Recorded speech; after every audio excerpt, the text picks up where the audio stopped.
এক কথাতে বুঝে নেন যে যার ভিতরে দ্বীনের জ্ঞান নেই, কোরআনের জ্ঞান নেই, হাদিসের জ্ঞান নেই, রাসূলের পদ্ধতি সম্পর্কে সে ওয়াকিবহাল নয়, এর ব্যাপারে আল্লাহ সুবহানাহু ওয়া তাআলা বলছেন ও আর একটা এমনি লোক, দুজনের ভিতরে ডিফারেন্স এতটাই।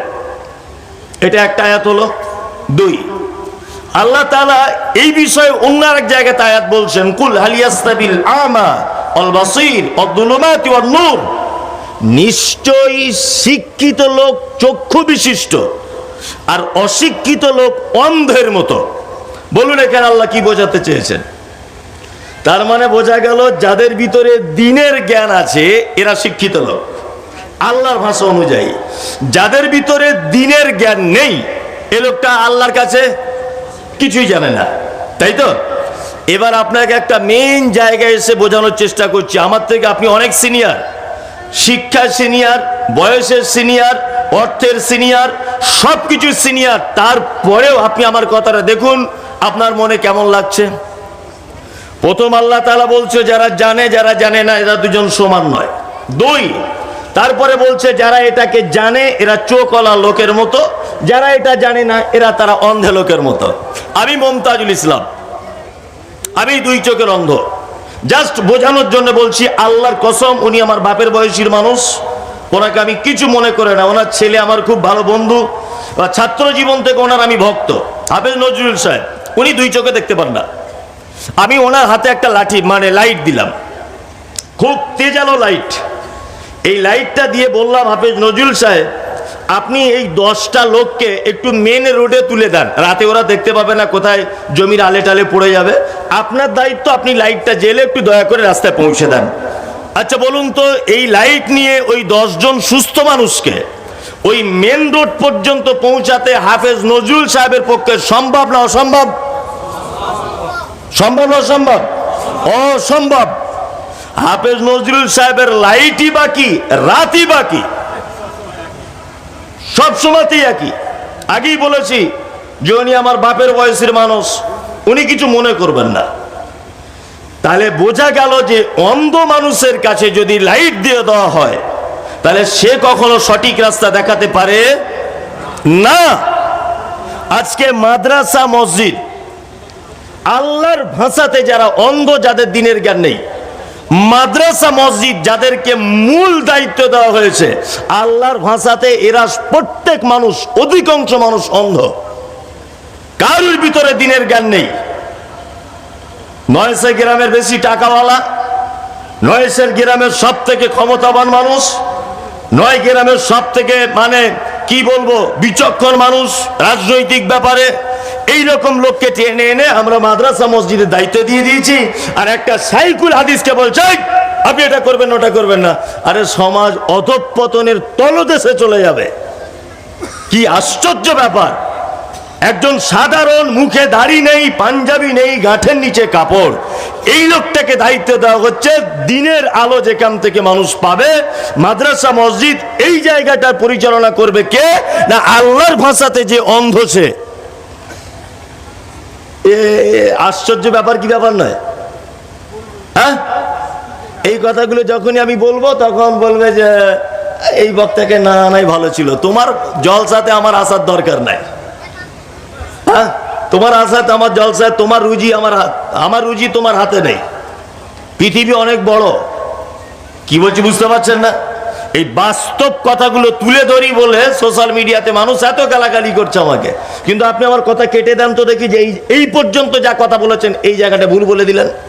বলুন, সারা পশ্চিম বাংলা আপনি সমীক্ষা করুন, সারা পশ্চিম বাংলাতে ডাক্তার জাকির নায়েকের লেখা বই, আজ থেকে প্রায় 9 বছর আগে সম্ভবত বইটা লিখেছেন তিনি বলেছেন সারা পশ্চিম বাংলাতে 9 বছর আগে সমীক্ষার কথা বলছি, 5813টা মাদ্রাসা আছে পশ্চিম বাংলাতে, নিজামিয়া মাদ্রাসা, যেটা আমরা ওই চেয়ে ভিক মেঙে এটা ওটা করে চালানো হয়।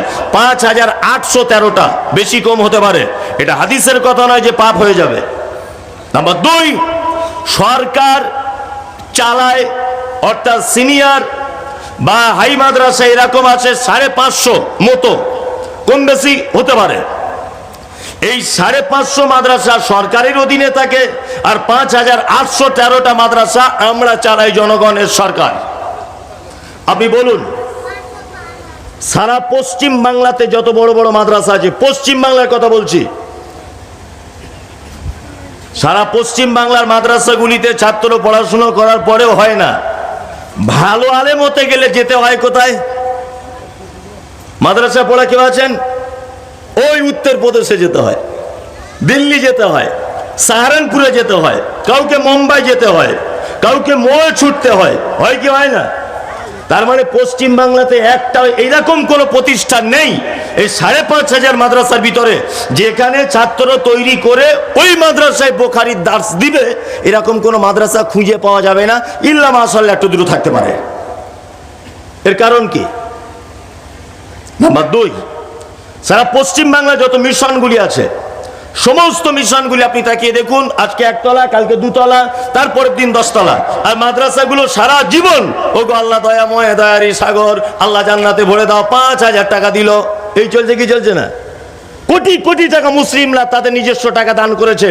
আপনি সারা পশ্চিম বাংলার একটা মাদ্রাসা দেখান যে মাদ্রাসা এত ডেভেলপ হয়েছে, যেখান থেকে প্রত্যেক বছরে 20-30টা করে বুখারীর দার্স দেওয়ার মতো ছাত্র তৈরি হচ্ছে, একটা মাদ্রাসা দেখান।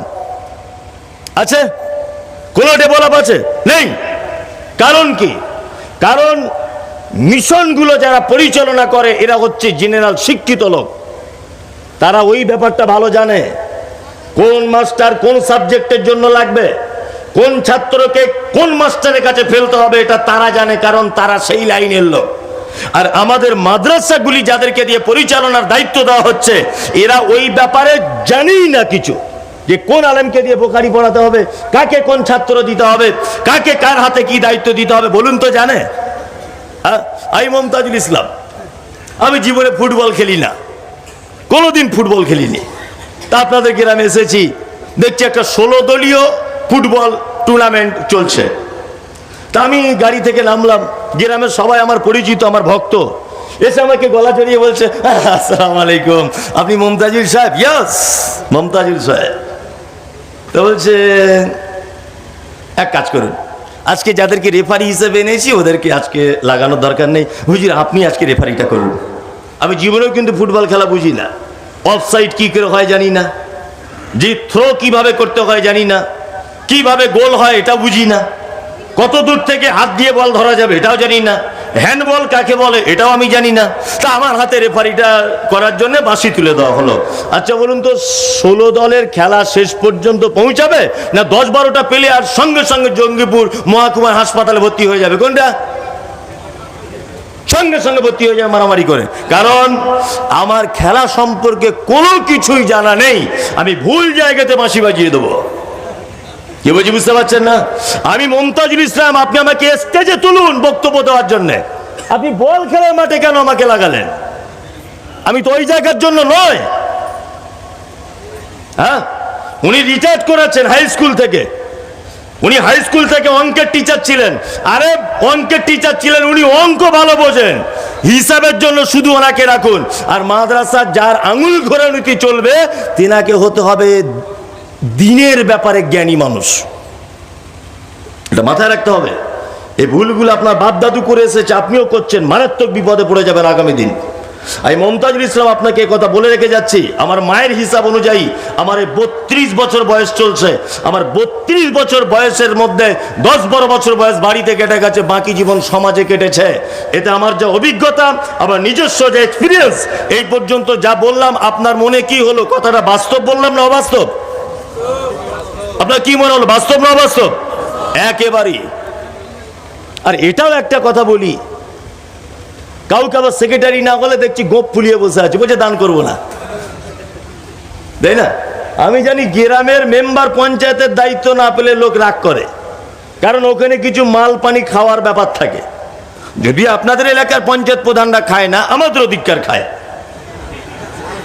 আপনাদের কেন খায় না ওটা আমি বলবো না, মার খাবো, ওতে আমি নাই, ওই ভুল কাজ আমি করি না, আমাদের ওদিকে খায়। পঞ্চায়েত ভোটে না দাঁড়াতে পারলে আমি জানি ক্ষুব্ধ হয় মানুষ, দল পাল্টিয়ে অন্য দল করে। এ আবার দেখছি মাদ্রাসার দায়িত্ব না পেলে ও দান করে না, অন্য জায়গায় গিয়ে নামাজ পড়ে। তার মানে কি? বুঝে নিতে হবে মালের কোনো সার্থক আছে। কি বলছি বুঝতে পারছেন না? মসজিদের সেক্রেটারি করেনি, ওই মসজিদের নামাজ পড়তে যায় না কেন? এই চরিত্রটা কেন আপনার? আরে বরং দায়িত্ব না থাকলে আরো বেশি কাজ করা যায়, যায় না? যায়। আলেম ওলামাদের সম্মান করুন, আর মাদ্রাসা মসজিদগুলো দায়িত্ব ভালো লোককে দেন। সত্যি আমার আশ্চর্য লাগে যে কমিটি নির্বাচন করা হচ্ছে মসজিদের, আমরা ইমাম নির্বাচন করি, ইমামের ইন্টারভিউ নিই। কি ইন্টারভিউ? যে কত ভালো কেলাত করতে পারে, কত ভালো গজল গাইতে পারে, গলার কণ্ঠটা কত ভালো। এটা আমরা করি কি করি না? অথচ কখনই আমরা এই দায়িত্ব গ্রাম্যভাবে নিই না যে মসজিদের যারা দায়িত্বে থাকবে লোকটা 5 ওয়াক্ত নামাজ পড়ে কিনা, ইমামের অনুপস্থিতিতে লোকটা নামাজ পড়িয়ে দেওয়ার ক্ষমতা রাখে কিনা। কেউ আমরা এটা বলি? বলি না। আল্লাহ জাতিকে তুমি হেফাজত করো, আমিন। অধঃপতনের অনেক কারণের দুটো কারণ আপনাদেরকে বলে দিলাম। কথাটা কি যুক্তিযুক্ত হলো বলে মনে হয়? একদম। আপনার কাছে ভালো লাগলেও ভালো, না লাগলেও আলহামদুলিল্লাহ। আমি জানি এ কথা সবাই নিতে পারবে না। চলুন এবার পবিত্র আল কোরআনের আমি একটা সূরার একটা রুকু নয়, ওই কয়েকটি আয়াত আপনাদের সামনে তেলাওয়াত করেছি। এই কয়েকটি আয়াতকে কেন্দ্রবিন্দুতে রেখে আমি কয়েকটা কথা আগোছালো ভাবে একটা একটা করে বলবো। আমি তো এই মুহূর্তে জানেন যে সুর টুর করে আর বলি না, একটা একটা করে বলি, তাতে আপনার ভালো লাগলে শুনুন, না ভালো লাগলে ডিস্টার্ব করবেন না, বসে বসে ঘুমান, কোনো আপত্তি নেই আমার। এক, সর্বপ্রথম আপনাদেরকে বুঝে নিতে হবে দুটো জিনিস। এক, আচ্ছা বলুন তো দেখি, আমরা পৃথিবীতে এসেছি কোন জায়গা থেকে? আমরা পৃথিবী থেকে চলে এসেছি বলুন তো? জান্নাত থেকে। ইয়েস। কোথা থেকে? জান্নাত থেকে। আমি মমতাজুল ইসলাম, আমি বাড়ি থেকে ঈদের পরের দিন বার হয়েছি, 21 তারিখে বাড়ি ঢুকবো, কন্টিনিউ প্রোগ্রাম করব। আমি যতই প্রোগ্রাম করি, যতই টাকা কামাই, যতই ভিআইপিতে খাই, যতই ভিআইপি গাড়ি নিয়ে ঘুরি, আমার কিন্তু 21 তারিখে লাস্ট জলসা করে আমার স্থান কোথায় হবে? বাড়িতে, তাই না? আপনার বাড়িতে মুরগি, হাঁস, গরু সব আছে, এগুলো দেখবেন সারাদিন এদিক ওদিকে ঘোরাফেরা করার পরে আপনার গরুটা কোথায় ঢোকে? আপনার দুতলার উপরে ঢুকে যায় না গোয়াল ঘরে? গোয়াল ঘরে ঢোকে। মুরগি যে ঘরটায় থাকে ওই ঘরটায় ঢোকে। তার মানে সারা পৃথিবীর প্রাণীদের একটা বৈশিষ্ট্য হচ্ছে এই যে সে যেখান থেকে বাহির হয় তার শেষ স্থান সেখানেই হয়, হওয়া উচিত। উচিত কি উচিত নয়? উচিত। এখন আমরা এসেছি কোথা থেকে? জান্নাত থেকে। আমরা তাহলে আবার রিটার্ন করব কোথায়? জান্নাতে। কিন্তু এই যে হাফেজ নজরুল সাহেব বলে দিলেন জাহান্নাম জাহান্নাম জাহান্নাম, এই আবার এলো কোথা থেকে? কিন্তু আসার কথা নয়, আসার কথা নয়, আসার কথা নয়। এই জায়গাটা ভুলবেন না, এই জায়গাটা থাকুন। নাম্বার 2, আচ্ছা বলুন সারা পৃথিবীতে একটা সন্তানের সব থেকে বড় শত্রুকে বলুন? একটা বাচ্চা শিশু, তার সব থেকে বড় শত্রুকে? হ্যাঁ, তার আব্বা। ইয়েস, তার আব্বা। তার আব্বার মতো বড় শত্রু আর কেউ নেই। যদি বলছেন এই আবার কেমন কথা, আব্বা আবার শত্রু হয়? দেখুন আপনাকে আমি বুঝিয়ে দিচ্ছি শত্রু হয় কি না হয়। আচ্ছা, আপনি পরীক্ষা দিয়েছিলেন, মাধ্যমিকে ফার্স্ট হয়েছেন, আপনার আব্বা দেখছি বড় বড় রসগোল্লা এনে পাড়ায় বিলি করছে, আমার ছেলে আব্দুল্লাহ ফার্স্ট হয়েছে, এলে রসগোল্লা খা, আমার ছেলে ফার্স্ট হয়েছে, আমার ছেলে ডাক্তারিতে চান্স পেয়েছে, আমার ছেলে কেরালা থেকে সৌদি আরবে চলে গেছে, আমার ছেলে 4 বার ওমরা করে এসেছে, নানান খুশির খবর মিষ্টি বিলি করছে। আচ্ছা বলুন তো, ওর বেটা যে চাকরি পেয়ে গেছে, ওর বেটা যে পুলিশ হয়েছে, ওর বেটা যে আর্মি হয়েছে, ওর বেটা যে অমুক হয়েছে তমুক হয়েছে, আচ্ছা বলুন তো এটা কি মূল সফলতা? সফলতা? সফলতা নয়। সফলতা কি? সফলতা হচ্ছে এই, সফলতা হচ্ছে এই জায়গাটায় আল্লাহ সুবহানাহু ওয়া তাআলা আমাদেরকে যেখান থেকে পৃথিবীতে পাঠিয়েছেন, এই পৃথিবীতে চাকরি বাকরি সমস্ত কিছুকে উপেক্ষা করে যেখান থেকে আমি এসেছি ওই জায়গাটায় যদি আমি আবার পুনরায় রিটার্ন করতে পারি, তাহলে আমার জীবনের এটাই হচ্ছে সব থেকে বড় সফলতা। সফলতা নাই? সব থেকে বড় শত্রু কেন আপনাকে বললাম? এই যে ঈদের দিনে ঈদ হয়েছে, একটা ছেলে দেখছি মাথার চুল কেটেছে চাইনিজ কাটিং, এইদিকে এরকম কাঁচির দাগ দেওয়া আছে, এইদিকে দেখছি হলুদ কালারের, এইদিকে সাদা কালারের। এরকম আপনাদের দিকে হয় না তো? হয় হয়। সব থেকে বড় শত্রু হচ্ছে পিতা। ও তো জানে যে আমার বেটা রাস্তা অতিক্রম করছে, আমার বেটা রাস্তা থেকে অন্য রাস্তায় ঢুকছে। আচ্ছা বলুন তো, আল্লাহ যেখান থেকে পাঠিয়েছে ওই রাস্তা থেকে না গিয়ে ও জাহান্নামের রাস্তার দিকে যাচ্ছে। আমরা কোনো বাপ কোনোদিন আমরা এই কথা বলতে পেরেছি যে বেটা এটা করিস না? আপনার বেটা কোটি কোটি টাকার মালিক হয়েছে, আপনি খুব বগল বাজিয়ে বলছেন আমার বেটার থেকে ধনী আমাদের গ্রামে আর কেউ নাই।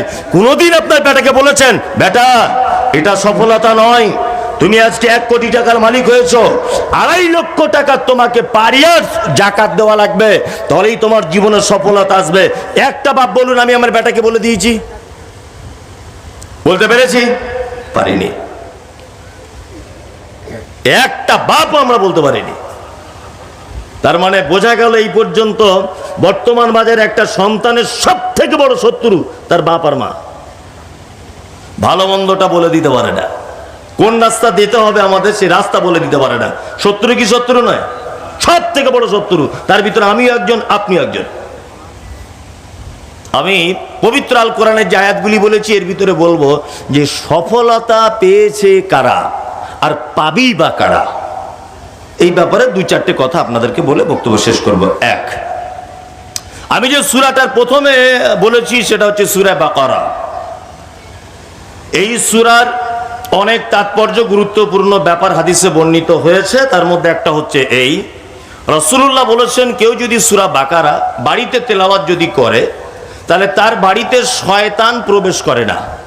1, 2, আল্লাহ নবী সাল্লাল্লাহু আলাইহি ওয়াসাল্লাম বলেছেন তোমরা তোমাদের বাড়িগুলিকে কবরে পরিণত করো না, অর্থাৎ কবরস্থানে পরিণত করো না। যে বাড়িতে সূরা বাকারা তেলাওয়াত হয় না ও বাড়িটা বিরান বাড়ির মতো, অর্থাৎ কবরস্থানের মতো শুনশান বাড়ি, ওটাতে তোমরা সূরা বাকারা তেলাওয়াত করো। আমরা করেছি, অবশ্য রমজান মাস অতিবাহিত হয়েছে, রমজানে করেছি। আসলে আমাদের ইবাদতগুলো সব অনুষ্ঠানে পরিণত হয়েছে, হয়েছে না? 5 ওয়াক্তের সালাত সুন্নত না ফরজ? ফরজ। এই ফরজ জিনিসটাকে শুধুমাত্র শুক্রবারের দিনে অনুষ্ঠান পরিণত করে দিয়েছি। বড় পাঞ্জাবি পরে শুধু দেখুন শুক্রবারে লোকটা গিয়ে মসজিদে বসে আছে, এটা একটা অনুষ্ঠান। করেছি না? করেছি। রমজানের সিয়াম এটা একটা ইবাদত, এই ইবাদতটাকে আমরা অনুষ্ঠান করে দিয়েছি। এই সবাই মিলে ইফতার পার্টি দিতে হবে, আজকে অমুক পার্টির ইফতার, কাল অমুক পার্টির ইফতার, ও রোজা করুক না করুক সব গিয়ে ভিড় জমে বিশাল আনন্দ, অনুষ্ঠানে পরিণত করেছি। আল্লাহ নবী সাল্লাল্লাহু আলাইহি ওয়াসাল্লাম বলেছেন, কি বলেছেন? আল্লাহ নবী বলেছেন তোমরা রমজানের শেষ দশকে বিজয় রাত্রিগুলিতে লাইলাতুল কদর খোঁজো, তাই না? সেটাকেও আমরা অনুষ্ঠানে পরিণত করে দিয়েছি।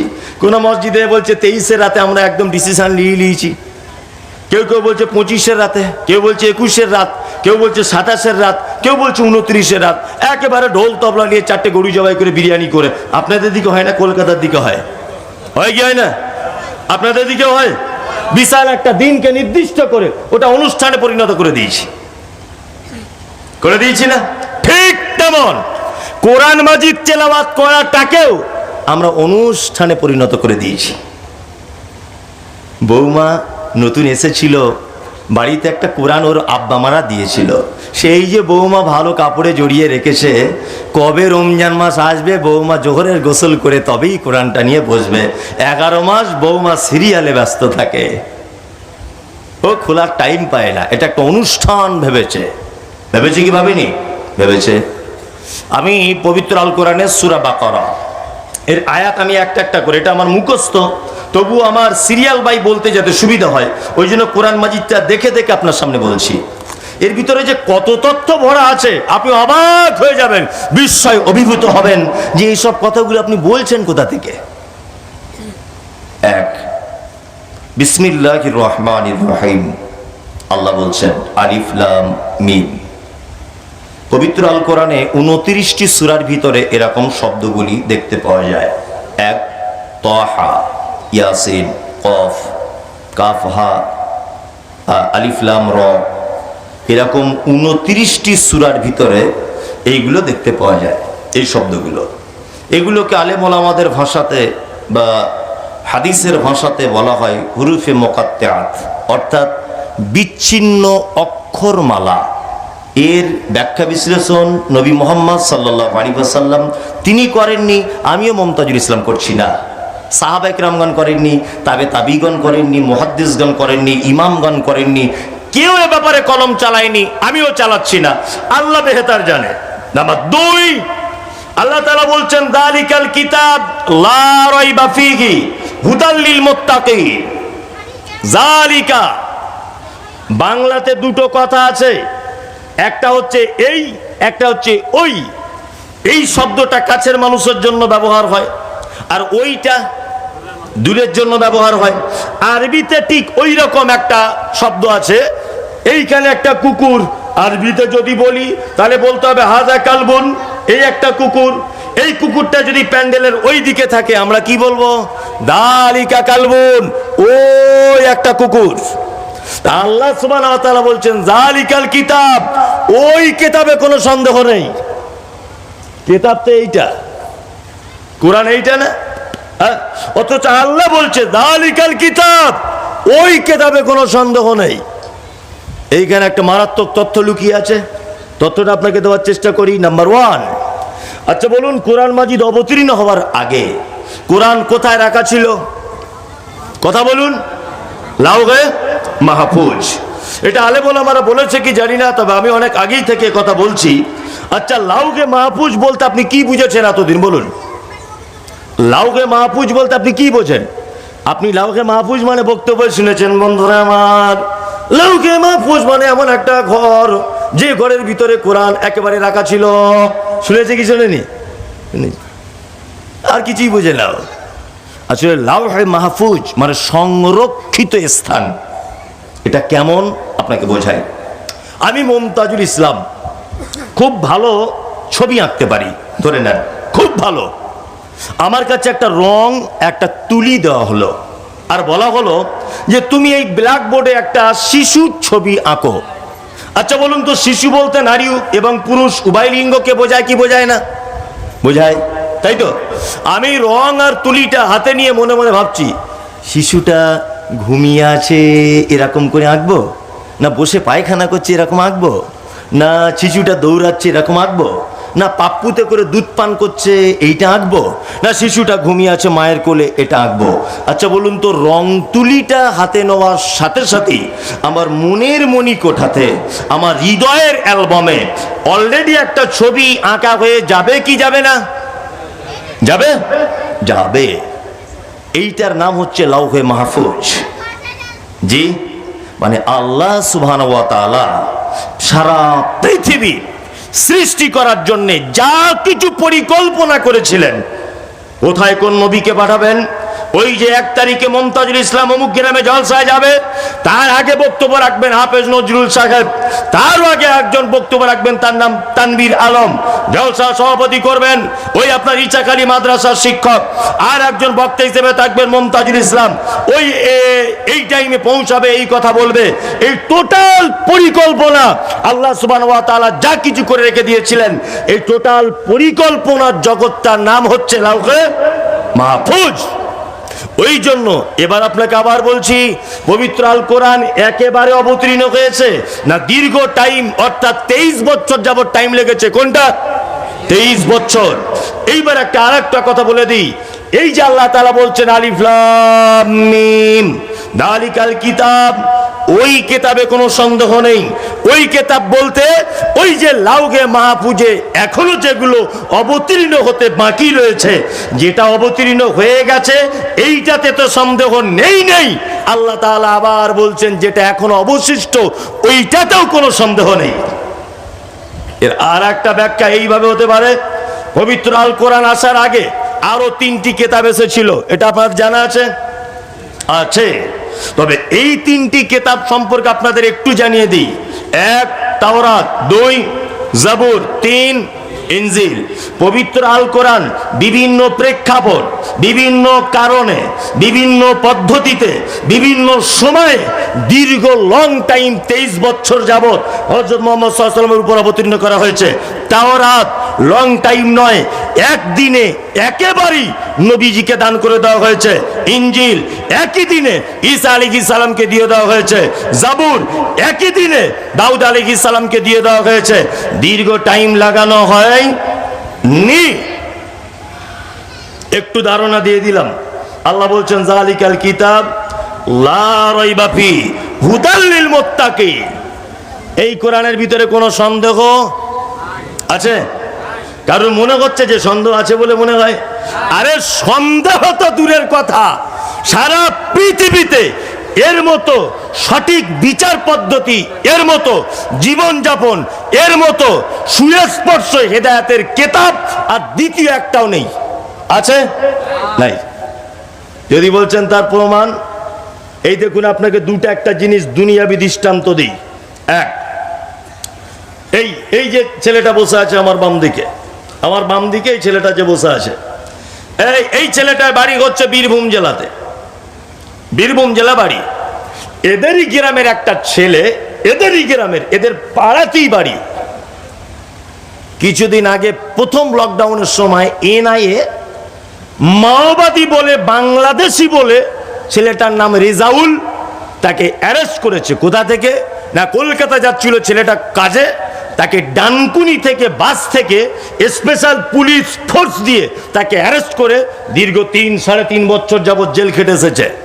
ঠিক বলছি কি না? রেজাউল ছেলেটার নাম। গ্রাম ঘুড়িশা, হাফেজ নজরুল সাহেব জানেন ঘুড়িশা গ্রাম, উনি গ্রামটা হয়তো শুনে থাকবেন। রেজাউল দীর্ঘ 3 থেকে 3.5 বছর পরে আজকে 3 মাস মতো না 2 মাস মতো হলো জেল থেকে ছাড়া পেয়েছে। এটা ভারতবর্ষের সংবিধান। ছেলেটা ছাড়া পেয়েছে।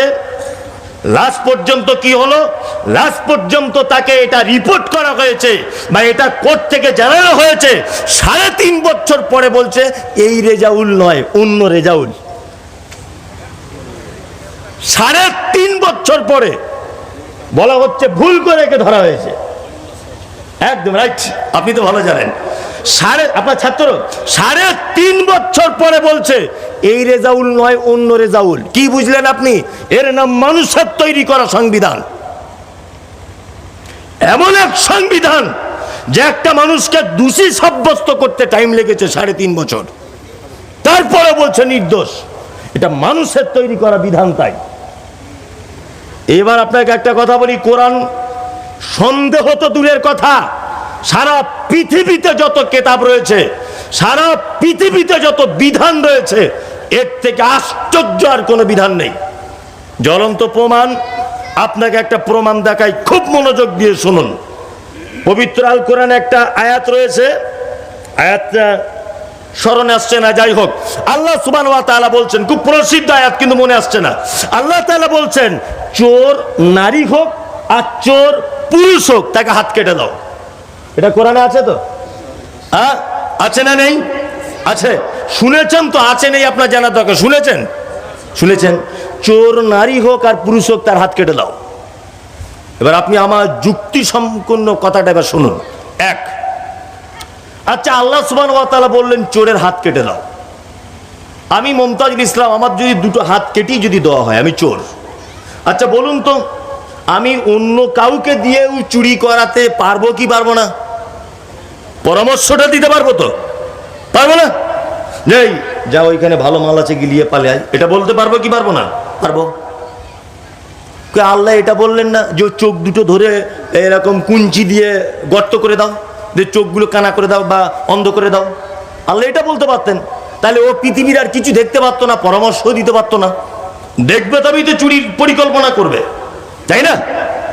আচ্ছা আল্লাহ তো এটাও বলতে পারতেন, এক কাজ করো, তো পায়ে হেঁটে চুরি করতে যাবে, তোর পা দুটো কেটে দাও। এটা তো বলতে পারতেন কি পারতেন না? পারতেন। কিন্তু আল্লাহ বলছেন হাতগুলো কেটে দাও। কেন হাত কেটে দিতে হবে? কেন হাত কাটার কথা কেন বললেন আল্লাহ? এর পিছনে মারাত্মক লজিক। কোরআন কি বিধান সেটা আপনাকে বোঝানোর জন্য এই তথ্যগুলো। আপনি ভাববেন না মনে হয় যে এমনি বলে দিচ্ছে। আরে গোলাম হোসেন, এই তথ্যগুলো বার করতে গেলে মাথার ঘাম পায়ে পড়ে যায়।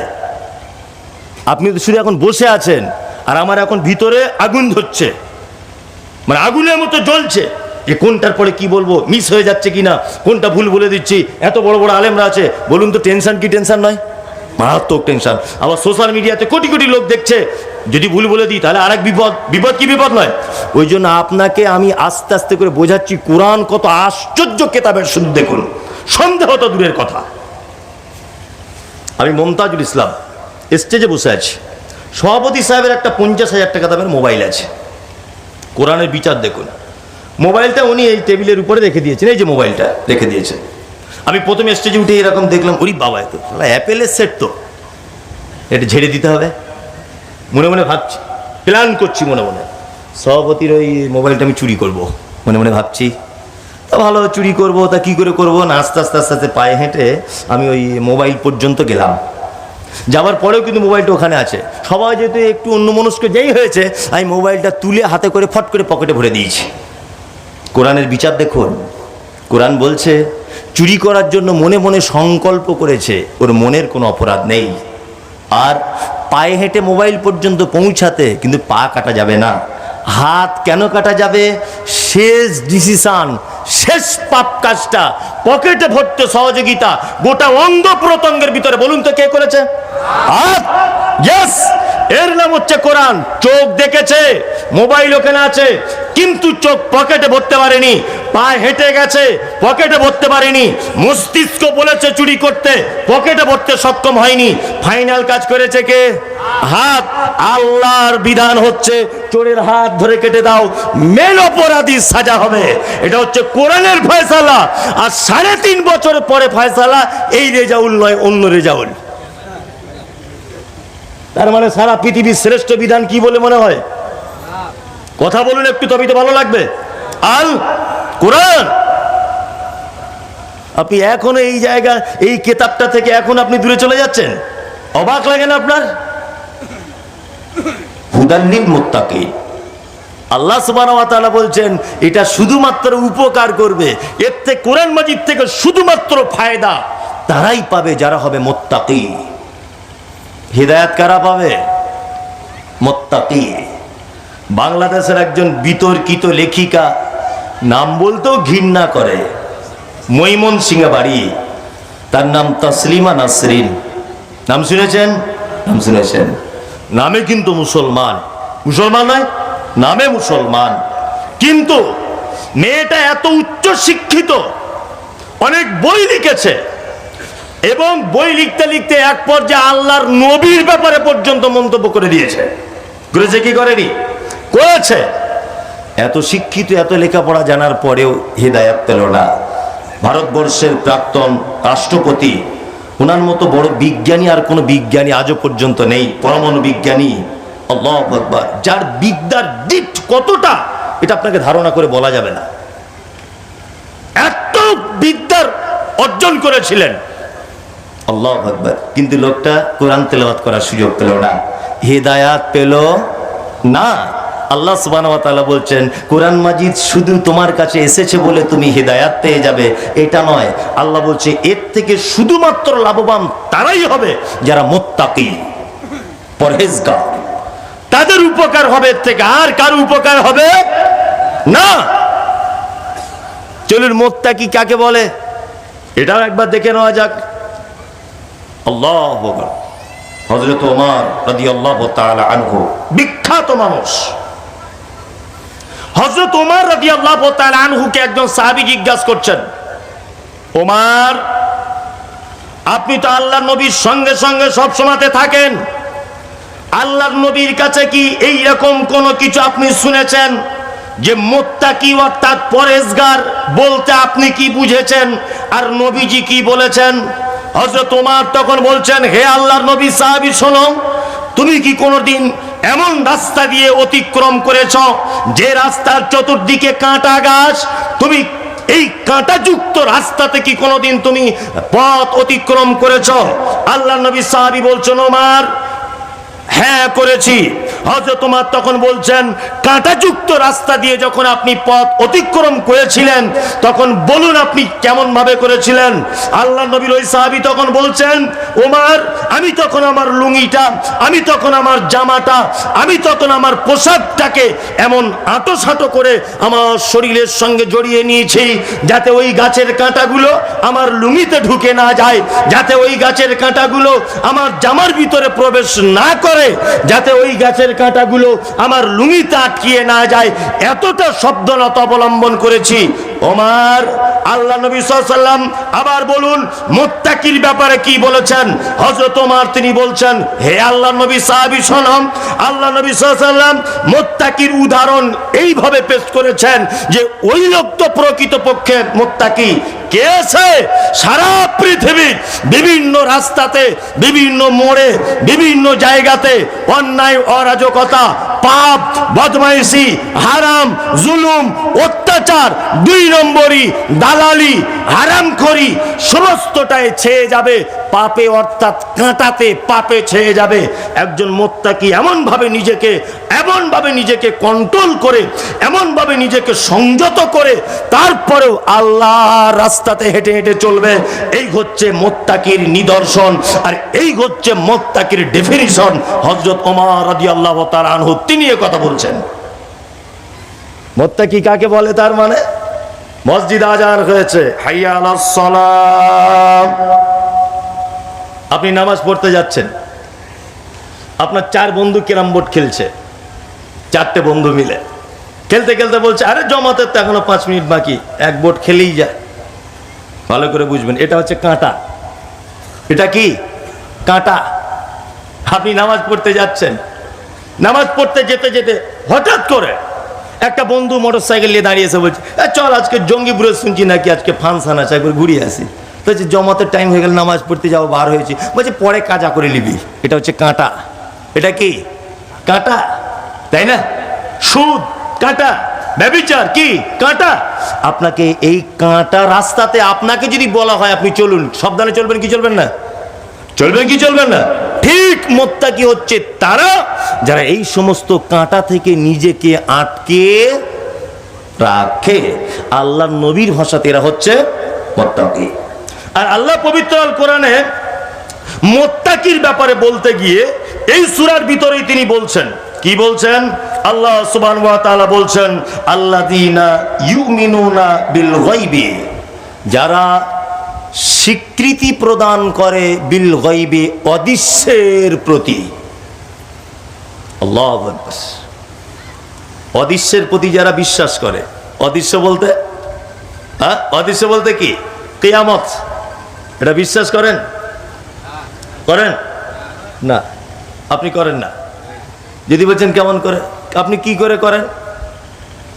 আপনি তো কিছুই বুঝতে পারছেন না এখনো পর্যন্ত। কিয়ামত হবে বলে মনে হয়? হবে? তো এত কিছুই যখন জানেন, এত ইন্টারেস্ট কিসের? আমি একটা জিনিস মাঝে সাঝে অবাক হই, আল্লাহু আকবার। আচ্ছা বলুন তো, এই সারা পৃথিবীতে যা কিছু আছে এই সমস্ত কিছুটা কার? কার? আল্লাহর, তাই না? তাহলে মাল কার? আল্লাহর। তাহলে আমরা কি? আমরা ধরে নেন ভাড়াটিয়া, এই 50 বছর ভাড়ায় থাকবো, তারপরে চলে যাব, এরকম একটা ব্যাপার নয়? ব্যাপার। আল্লাহ সারা পৃথিবীর মালিক। আল্লাহ নিজে বলছে সারা পৃথিবী মাছির ডানা সমপরিমাণ মূল্য আমার কাছে নেই। কি বলছি বুঝতে পারছেন না? মাছির ডানা পরিমাণ মূল্য আল্লাহর কাছে আছে পৃথিবী। তা যার সম্পদ, যার মাল, সে বলছে আমার কাছে মূল্য নেই, এখন ভাড়াটিয়া বলছে আমার বিশাল ইন্টারেস্ট, সবই তো আমার। ঘটনা এরকম নয়? তাহলে মানুষ অনেকটা বোকা মনে হচ্ছে না? হ্যাঁ, অনেকটাই বোকা, তাই না? কিয়ামত এটা অদৃশ্যের বিষয়, এটা আপনাকে বিশ্বাস করে নিতে হবে। আল্লাহু আকবার। আপনি শুধু একটু আল্লাহর কয়েকটা কথা বিশ্বাস করুন, ইনশাল্লাহ আপনার জন্য জান্নাত রেডি, একদম রেডি। কি বলছি বুঝতে পারছেন? একদম রেডি। আপনাকে একটা কথা খুব ভালো করে বলে দিই, আমি মুমতাজুল ইসলাম, হাফেজ নজরুল সাহেব যদি এখন বলেন যে আমি জীবনে কোনো মেয়ে ছেলের মুখ দেখিনি, মুমতাজুল সাহেব আপনি যতই ফটর ফটর করো, উনি তো আমাকে আপনি বলবেন না, ছেলের মতো। তুমি যতই ফটর ফটর করো মমতাজুল, আমি জীবনে কোনো মেয়ে ছেলে মানে উলঙ্গ নারী দেখিনি। মমতাজুল তুমি তো এরকম মেয়ে দেখো, বলো। আমাকে বলছে, বললাম হ্যাঁ হাফেজ সাহেব আমি দেখি। আচ্ছা হাফেজ নজরুল সাহেব যদি বলেন যে আমি জীবনেও কোনো মেয়ে ছেলের মুখ দেখিনি, তো এটা কি মারাত্মক বাহাদুরির কিছু ব্যাপার? বলুন, বাহাদুরি ব্যাপার? ব্যাপার না। উনি তো অন্ধ মানুষ, উনি তো দেখতেই পান না, ওনার কাছে কোনো বাহাদুরি নয়।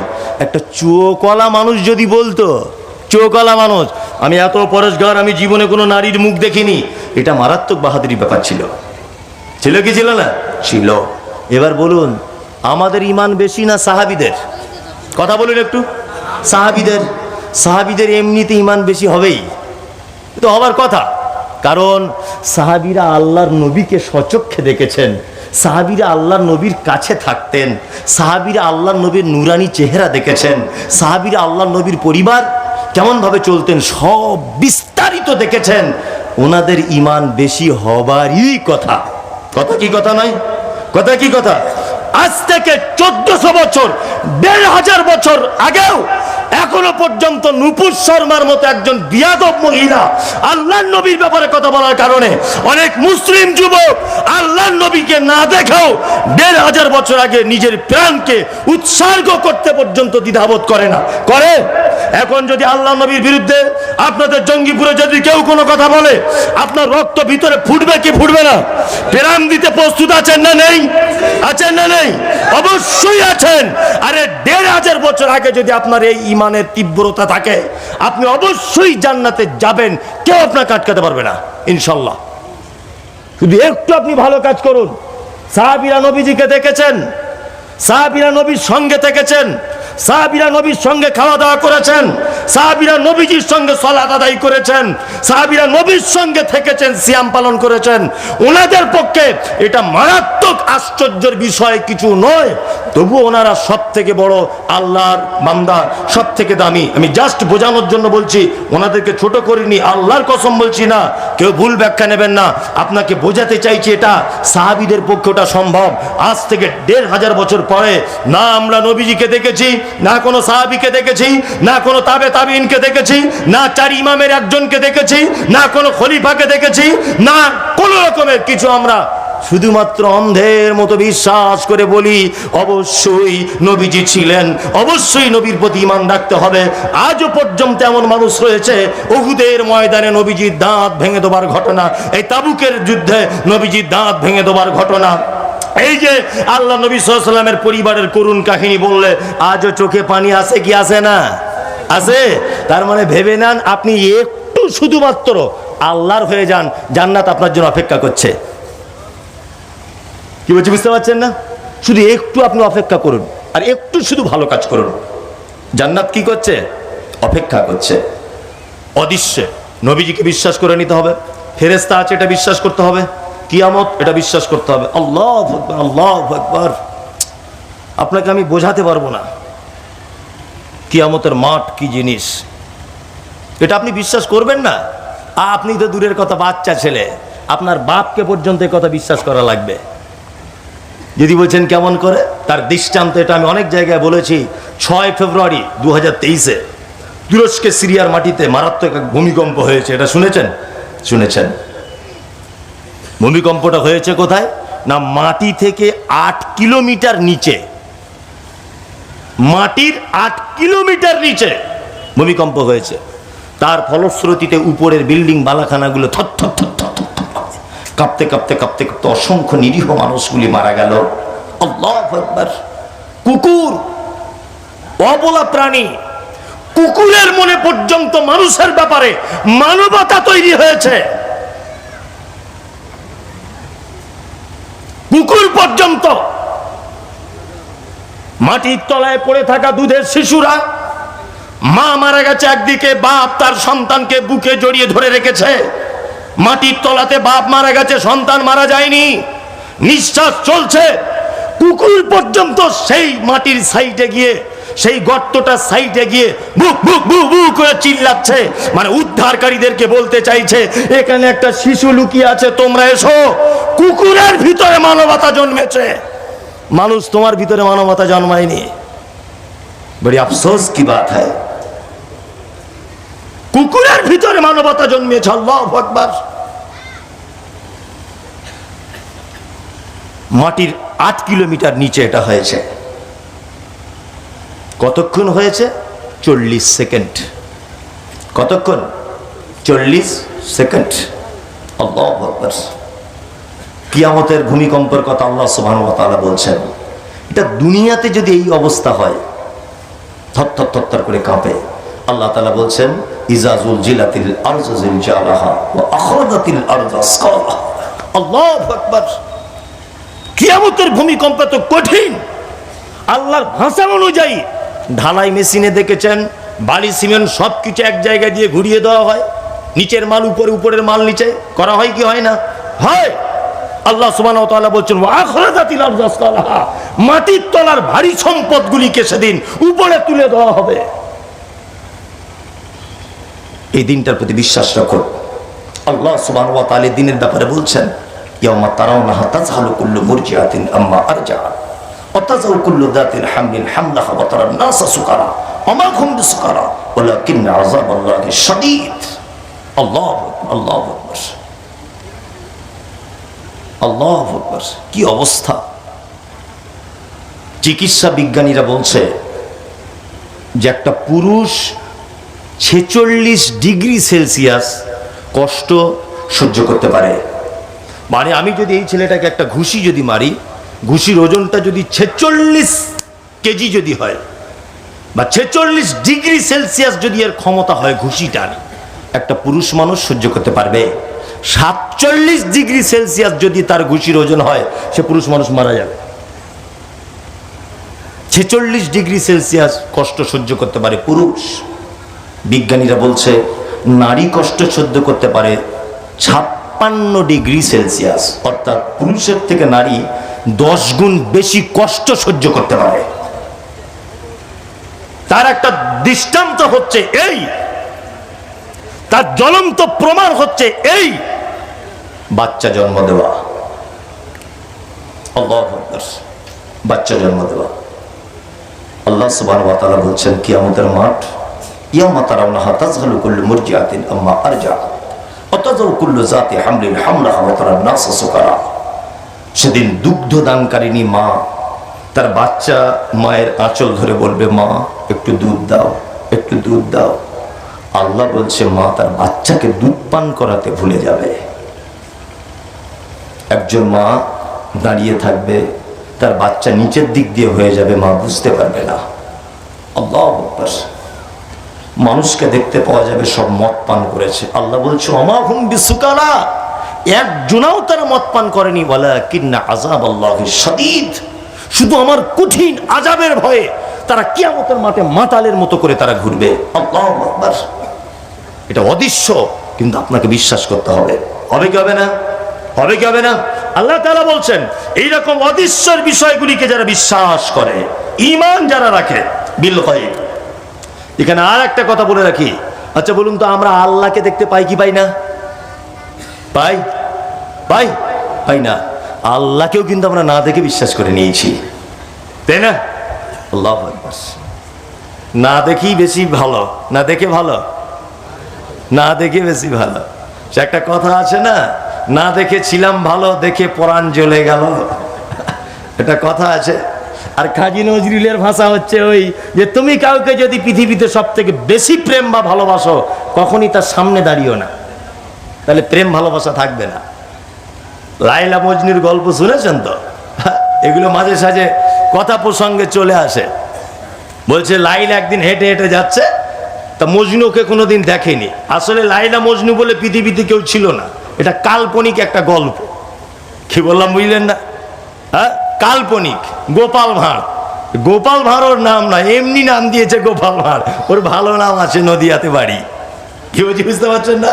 গোপাল ভাঁড় ওর নাম দিয়ে দিয়েছে। আর লাইলা মজনু বলে পৃথিবীতে কেউ ছিল না। আমি যা বইপত্র পড়ে দেখেছি, এরকম কোনো মানুষ ছিল না যে তাদের ইতিহাস লেখা হয়েছে, তাদের ছেলের নামে মেয়ের নামে এত সালে জন্ম মৃত্যু, কিছু নেই। এমনি লাইলা মজনু নাম দিয়ে কাল্পনিক একটা গল্প রচনা করা হয়েছে। তা মজনু, লাইলা একদিন দেখছে যে মজনু ওই আগে আগে যাচ্ছে। তা লাইলা পিছন দিক দিয়ে, কোনোদিন ওকে দেখিনি, ওর গলার সুর শুনেছে, তা ও আস্তে আস্তে করে নয়, দৌড়ে দৌড়ে যাচ্ছে। এটা গল্প। জমির আল দিয়ে ছুটছে, হ্যাঁ। তা একটা লোক নামাজ পড়ছে, তা লোকটা সেজদায় গিয়েছে। তা লাইলা মজনুর প্রেমে এত পাগল যে ও গিয়ে ওই নামাজি লোকটার ঘাড়ে মাথা দিয়ে দিয়েছে, পা দিয়ে দিয়েছে। নামাজি লোকটা তখন উঠে বলছে, বিয়াদব, তুই কেন আমার ঘাড়ের উপরে পা দিলি বল? হ্যাঁ, অসভ্য, আমি নামাজ পড়তে, তুই জানিস না? তখন লাইলা বলছে, সাহেব কেন এত গালাগালি দিচ্ছ? আমি কাউকে দেখিনি, মজনুর প্রেমে ছুটছি। তুমি নামাজ পড়ছিলে, ওটাও আমার ধ্যান ছিল না।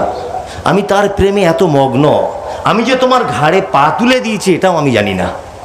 তুমি কেমন তোমার স্রষ্টাকে ভালোবাসো হে? হ্যাঁ, তুমি তোমার স্রষ্টার সঙ্গে প্রেম কেমন করো যে একজনের ঘাড়ে পা তুলে দিল তুমি গাল দিতে শুরু করে দিলে? তুমি কেমন প্রেম করো আর আমি কেমন প্রেম করি? ওই জন্য দেখে প্রেম জমে না, না দেখেই বেশি হয়। দেখে প্রেম হলে অনেক মতভেদ হবে, অনেক রকমের মতনৈক্য দেখা দেবে। দেখা দেবে কি দেবে না? দেবে। আপনি মোবাইলে একটা মেয়েকে ফোন করছেন, আর 2 বছর সুইচওয়ালা ফোন, তাকে দেখার সুযোগ পাচ্ছেন না, তাই না? তা আপনি ফোন করে তাকে বলছেন, হ্যালো, একদিন দেখা করো না আমার সাথে একটু। বলছে কোথায় করবে? বলছে উমর বুড়ি দেখো। বলছে তো, বলছে তুমি কি পরে আসবে? বলছে আমি লাল চুড়িদার, ঠোঁটে গোলাপি লিপস্টিক, মাথায় লাল ফিতে। তুমি এইটা দেখে বুঝতে পেরে যাবে আমি সেই তোমার 2 বছরের কথা বলা সুন্দরী। মেয়েটা তখন বলছে, হাগো তুমি কি পরে আসবে? বলছে আমি কি মানে জিন্স প্যান্ট, হাতে ঘড়ি, চোখে চম্মা, চুল সাংঘাতিক ব্যাপার, লাল জামা, বুঝতে পেরে যাবে আমি সেই তোমার নায়ক। 2 বছর কোনো দেখা দেখি নেই, খুব প্রেম, মানে এত প্রেম জমে ক্ষীর হয়ে গেছে। এলেন দা, এখন ছেলে মেয়ে এখন উভয় কিন্তু খুব চালাক, চালাক না? ছেলেটা দূর থেকে ভাবছে যে মেয়েটাকে আগে দূরে থেকে দেখবো তবে ওর কাছে যাব। 2 বছর কিন্তু এ ওকে না দেখে থাকতে পারতো না, মোবাইলে মোবাইলে। এখন ও দূর থেকে দেখছে যে একটা ওই মুদিখানার দোকানের পাশে মেয়েটা দাঁড়িয়ে আছে, তো ও দেখতে পাচ্ছে আল কাতরার মতো কালার, এইলেন দা। অথচ ফোনে ফোনে ওকে না দেখেও থাকতে পারতো না। যখন দেখছি যে আল কাতরার মতো কালার, তখন দেখছি এ তো ফোন তো আর করা যাবে না, সিম চেঞ্জ করে দিয়েছ, করবে কি করবে না? তাহলে এতক্ষণ দেখেনি, খুব ভালো ছিল, তাই না? দেখে প্রেম কি হলো? নষ্ট হয়ে গেল। তা আমরা যদি আল্লাহকে দেখেই যদি নিতাম, তাহলে তার ইজ্জত, তার সম্মান টিকিয়ে রাখতে পারতাম না। পারতাম না, একদমই পারতাম না। এবং তার ব্যাপারে অনেক কুরুচিকর মন্তব্যও করে ফেলতাম, যে আল্লাহর কানটা যদি এরকম হতো আরো বেশ ভালো লাগতো, আল্লাহর ঠোঁট দুটো যদি এরকম হতো খুব ভালো লাগতো। বলতাম কি বলতাম না? বলতাম। ওই জন্য স্রষ্টাকে আমরা না দেখেই বিশ্বাস করি, ইনশাল্লাহ। আল্লাহ সুবহানাহু ওয়া তাআলা তারপরে আর একটা কথা বলছেন, বিল গায়বি ওয়া ইউকিমুনাস সালাত, মুত্তাকি তারা যারা সালাত আদায় করে, অর্থাৎ নামাজ পড়ে। এই ব্যাপারে আপনাকে আমি একটা কথা খুব মনোযোগ সহকারে শুনুন, বলে দিই। আমাদের সমাজে নামাজি হচ্ছে কয়েক প্রকারের, ভালো করে বুঝবেন, কয়েক প্রকারের, তাই তো? হ্যাঁ। আচ্ছা বলুন, সর্বপ্রথম বলি, নামাজ ফরজ না সুন্নত? ফরজ, এটা বাধ্যতামূলক, তাই তো? দিনে কত? 5 ওয়াক্ত নামাজ বাধ্যতামূলক। একটা লোক যদি তার জীবনের সব ভালো কাজ করে, শুধুমাত্র নামাজটা যদি না পড়ে, আচ্ছা বলুন তো জান্নাতে যাবার কোনো লাইন আছে? নাই। আসলে ব্যাপারটা কেমন জানেন? ব্যাপারটা ঠিক এই রকম। একটা ছেলে মাধ্যমিক পরীক্ষা দিচ্ছে, ধরে নেন 5টা সাবজেক্টের উপরে তার পরীক্ষাটা হয়েছে, 4টে সাবজেক্টে 100 করে নাম্বার পেয়েছে, আর একটাতে পেয়েছে 0, 0, 0। আচ্ছা বলুন তো ছেলেটার লাস্ট ফলাফল, রেজাল্টের ফলাফল পাস না ফেল? ফেল। ও সব ভালো কাজ, হ্যাঁ, কলেমাও জানে, জাকাতও দেয়, হজও করেছে, রোজাও রাখে, শুধু 5 ওয়াক্ত নামাজ পড়ে না। 5টা সাবজেক্ট, বুঝলেন না? কলেমা আছে ওর, জাকাতও দেয়, নামাজও পড়ে, হজও করেছে, শুধু নামাজটা পড়ে না। পাস না ফেল?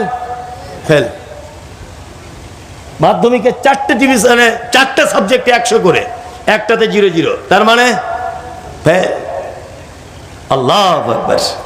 এবার আপনাকে একটা কথা বলছি, আমরা ইবাদত করে কার কোথায় যেতে চাইছি? জান্নাত। জান্নাত নয়? জান্নাত। আমি আর্মিতে চান্স লাগাচ্ছি, আর্মিতে চান্স লাগাচ্ছি আমি কিন্তু লেখাপড়া ভালো জানি, সাংঘাতিক শিক্ষিত, ফার্স্ট বয় স্টুডেন্ট আমি, আমার বয়স পর্যাপ্ত পরিমাণে, আমার টাকা পয়সা অনেক আছে, ঘুষ টুস দেবারও টাকা আমার আছে, দেখতেও আমি খুব সুন্দর, আর্মিতে চান্স লাগাচ্ছি, কিন্তু আমার হাইট 3.5 ফুট। আচ্ছা বলুন তো, আমার যোগ্যতাও তো কম নেই, দেখতেও আমি খারাপ নয়, আমার বাপের ঘুষ দেওয়ার মতো টাকা আছে, কিন্তু আমার সাইজ 3.5 ফুট। আচ্ছা বলুন তো, চাকরি আর্মিতে চান্স পাওয়া যাবে? আর্মির মেন কি? হাইট হতে হবে, এটা হচ্ছে মেন। আপনার চাকরি থাক, আপনার বাপের টাকা থাক, আপনার রূপ থাক, আপনার চেহারা থাক, শুধু হাইট নেই, চাকরি নেই, তাই না?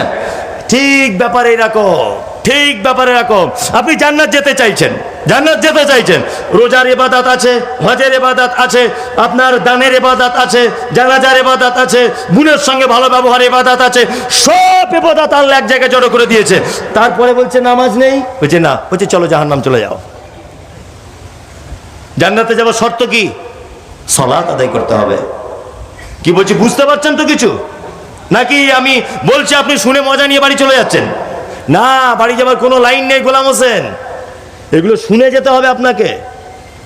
এবার একটা কথা বলছি, আমাদের সমাজে কিছু নামাজিকে দেখতে পাওয়া যায়, যারা কেউ কেউ দেখবেন জুম্মার নামাজ পড়ে, আবার কেউ কেউ দুটো ঈদে পড়ে, কেউ কেউ 2 ওয়াক্ত পড়ে, 3 ওয়াক্ত পড়ে না। আচ্ছা বলুন তো, এরা 3 জনের ভিতরে নামাজি বলে কেউ গণ্য হবে? হবে? হবে না। এরা 3 জনেই কি? বেনামাজি। নামাজি আর বেনামাজি দুটো অপশন, মাঝখানে কোনো অপশন নাই। কোন অপশন আছে? নাই। নামাজি বেনামাজি। নামাজি কে? যে সারা দিনে 17 রাকাত ফরজ সালাত আদায় করে, এ মুসলিম। কেউ যদি 1 ওয়াক্ত করে, 1 ওয়াক্ত করে না, কেউ জুম্মায় করে, এমনি দিনে করে না, এ বেনামাজিদের দলে। খুব ভালো করে বুঝবেন। আপনাকে একটা কথা বলে রেখে দিচ্ছি, খুব মনোযোগ সহকারে শোনার চেষ্টা করুন। এইটা ধরে নেন, এটা কিয়ামতের মাঠ, ভালো করে বুঝবেন। আপনি এখানে দাঁড়িয়ে আছেন এইভাবে কিয়ামতের মাঠে। আপনি এখন মনে করুন যে মমতাজুল সাহেব আমার শিক্ষক, আমি ছাত্র। আপনি যতই শিক্ষিত হন, এখন আপনি আমাকে স্টুডেন্ট, আমাকে আপনি টিচার হিসেবে গ্রহণ করুন, তাছাড়া আপনার জীবনে সফলতা আসবে না। এটা কিয়ামতের মাঠ ধরে নেন। এটা হচ্ছে আপনি দাঁড়িয়ে আছেন, আল্লাহ নবী সাল্লাল্লাহু আলাইহি ওয়াসাল্লাম বলছেন কিয়ামতের মাঠে একটা মানুষকে সর্বপ্রথম যে আমলটার ব্যাপারে জিজ্ঞাসা করা হবে তার নাম কি? সালাত, তাই না? আপনি জেনা করেছেন, এটা একটা পাপ, এখানে জমা করা হলো। আপনি কাউকে হত্যা করেছেন, এটা একটা পাপ, এখানে জমা করা হলো। আপনি সুদ খেয়েছেন, এই পাপটা এখানে জমা করা হলো। আপনি ব্যভিচার করেছেন, এই পাপটা এখানে জমা করা হলো। আপনি কারোর মাল অন্যায়ভাবে আত্মসাৎ করেছেন, ওই পাপটা এখানে জমা করা হলো। পৃথিবীর সবথেকে জঘন্য পাপ, তার নাম শিরক, শিরক করেছেন, ওই পাপটা এখানে জমা করা হলো। আরো বড় পাপ, তার নাম বেদাত, এই পাপটা এখানে জড়ো করা হলো। সমস্ত পাপ এই জায়গায় জড়ো করা হলো। তো কিন্তু আল্লাহ নবী সাল্লাল্লাহু আলাইহি ওয়াসাল্লাম বলেছেন ওর কোনো জঘন্য পাপ সম্পর্কে জিজ্ঞাসা করা হবে না, ওকে জিজ্ঞাসা করা হবে তুমি নামাজ পড়েছো কিনা বলো।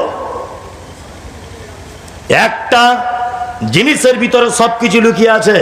যেমন আমরা কিন্তু বাড়ি আমার মাকে কখনো বলি না মা তরকারি ভাত পানি লবণ দাও, এটা আমরা কেউ বলি? কেউ বলি? মায়ের কাছে ভাত চাইলে কি বলেন? মা ভাত দে, মা ভাত দাও, মা ভাত দাও, এতটুকুই বলি তো। হ্যাঁ, তার মানে মাও জানে ভাতের ভিতরে লবণ তরকারি ডাল আলু চানা সব থাকে। আপনি এটা জানেন, জানেন কি জানেন না? জানেন। ভাত বললেই আমার মা পানি দেবে, আমার মা তরকারি দেবে, সব কিছু জানেন কি জানেন না? ওই জন্য একটা জিনিস দিয়ে আপনি আপনার মাকে বোঝাতে চান মা ভাত দে, তার মানে মা সব কিছুই দেবে। আল্লাহ সুবহানাহু ওয়া তাআলা, আপনি ব্যভিচার করেছেন, আপনি কাবিরা গুনাহ করেছেন, মদ পান করেছেন, শিরক করেছেন, বেদাত করেছেন, একটা ব্যাপারও জিজ্ঞাসা না করে বলছেন এই বান্দা নামাজ পড়েছিস আগে বল। নামাজের কথা কেন? এই যে আল্লাহ তাআলা পবিত্র আল কোরআনের ভিতরে বলেছেন ইন্নাস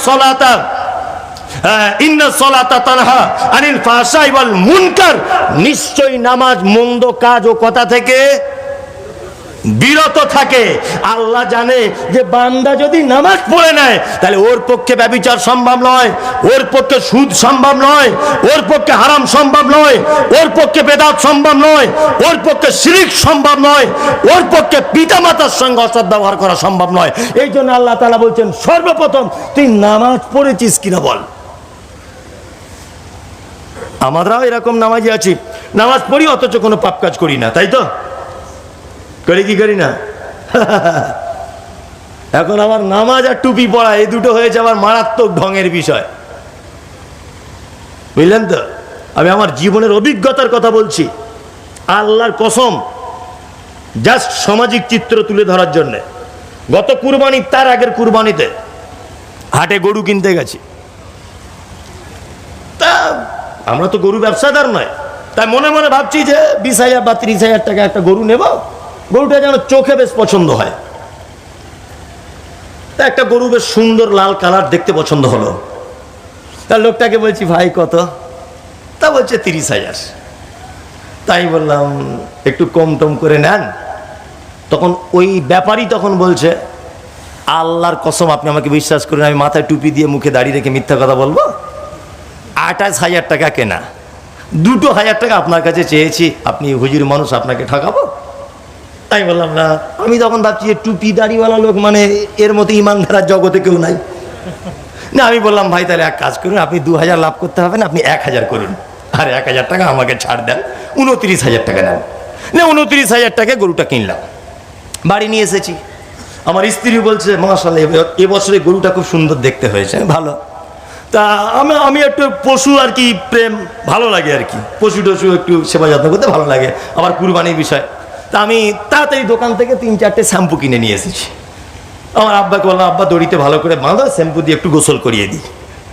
ভালো গোসল করাতে করাতে লেজের দিকে এরকমভাবে সাবান মাখাতে মাখাতে দেখছি লেজ অর্ধেক খুলে আমার হাতে চলে এসছে। কি ব্যাপার, লেজ খুলে এলো কেন গরুর? হ্যাঁ, নিয়ে আমার আব্বাকে আমি যেন পুলিশে অজ্ঞান অবস্থায়, এরকম ব্যাপার যে গরুর লেজ খুলে নিয়ে আবার কি ব্যাপার।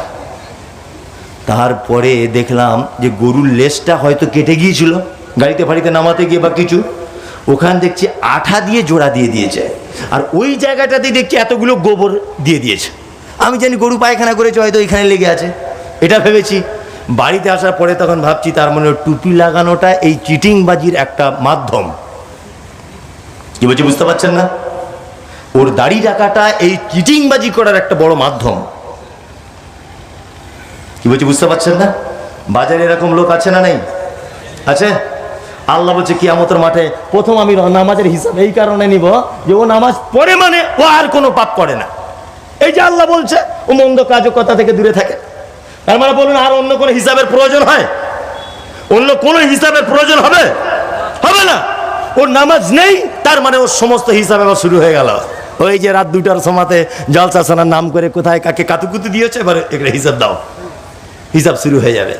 আর তুমি যদি নামাজি হও আল্লাহ বুঝতে পেরে যাবে ওর পক্ষে এটা সম্ভব নয়, অসম্ভব ব্যাপার। আমাদের সমাজে দাড়ি টুপি লাগানোটা যেমন ভ্যাগ হয়েছে বর্তমানে, নামাজ পড়াটাও ঠিক তেমন। ওই যে খড়ার ধান চাষ করে আপনাদের দিকে, হ্যাঁ খড়ার ধান চাষ করে না? করে। মানে এগুলো আমি অবাস্তব কথা বলছি না, এগুলো গ্রামগঞ্জে ঘটে। ওই গল্পগুলো দিয়ে বাস্তব চিত্র বলছি। মসজিদের মুয়াজ্জিন, কোথাকার এটা বলবো না, মসজিদের মুয়াজ্জিন সারা রাত মসজিদের পাকা চালিয়ে শুয়ে থাকে, ফজর আজান দেয় আসসালাতু খায়রুম মিনান নাওম, ওর আজান শুনে সবাই মসজিদে এসেছে। খরার সময়তে মাঠে ধান চাষ করেছে, তা মাঠে ডিপটিওয়ালে পানি নিতে হয়, সাবমার্সালে লাইন দিয়ে নিতে হয়, সিরিয়াল বাই সিরিয়াল, এর জমিতে হবে তারপর ওর জমিতে হবে। তা ও সারা রাত মসজিদে ছিল বলে যেতে টাইম পায়নি। ও কি করেছে, ওই অমুকের জমির পানি ওর জমির দিকে ভাগিয়ে দিয়েছে, দিয়ে ওই সামনেটায় সুন্নত নামাজ পড়ছে, মানে ওই আল দিয়ে যেন কেউ যেতে না পারে, কেউ চলে এলে দেখতে পেয়ে যাবে। আর সবাই তখন বলছে ও নামাজ পড়ছে, ওই দিকে গিয়ে ঘুরে চ। কি বলছি বুঝতে পারছেন না? অথচ ও করেছে কি না, ওর পানিটা এর জমিতে কাটিয়ে দিয়েছে। কি আশ্চর্য নামাজি, বুঝতে পারছেন আপনি? বুঝতে পারছেন এগুলো ঘটে কি ঘটে না সমাজে? এটা পাড়া গ্রামে সব গল্প শোনা যায় যে অমুক চাচা ওই করেছে। আশ্চর্য ব্যাপার, যে আশ্চর্য ব্যাপার। এরকম ঘটনা ঘটছে কি ঘটছে না? ঘটছে।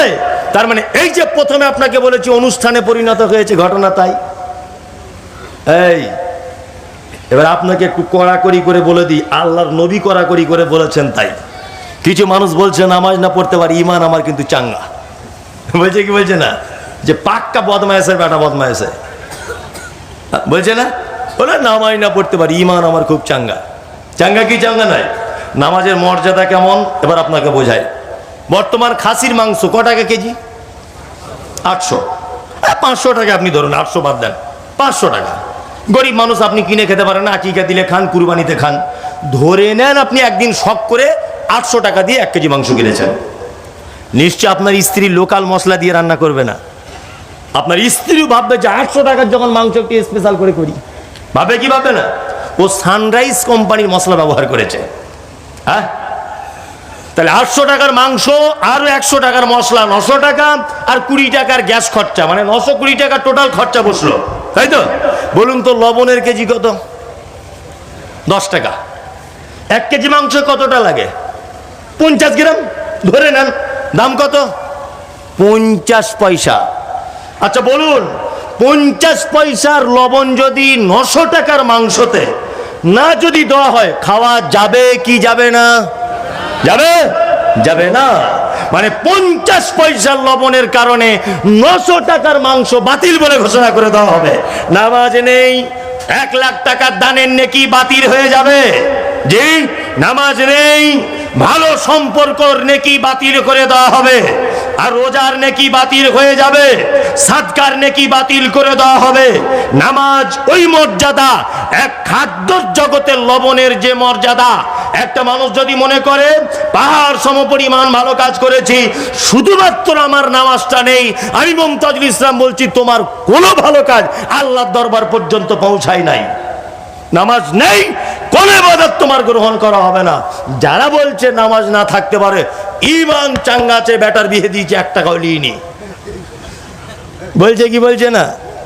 তাদের উদাহরণটা একটু দিই, তারা কেমন কোয়ালিটির লোক, হ্যাঁ ভালো করে বুঝবেন। আচ্ছা, ইমান মানে কি বলুন? হ্যাঁ, বিশ্বাস, তাই না? এবার একটা কথা আপনাদেরকে বলে রেখেছি, খুব শুনে নেন মনোযোগ সহকারে। আমার এটার নাম কি? আঙুল। এটার নাম চোখ। এর নাম মাথা বা চুল। এটার নাম হাঁটু। এটার নাম পেট। এর নাম হাত।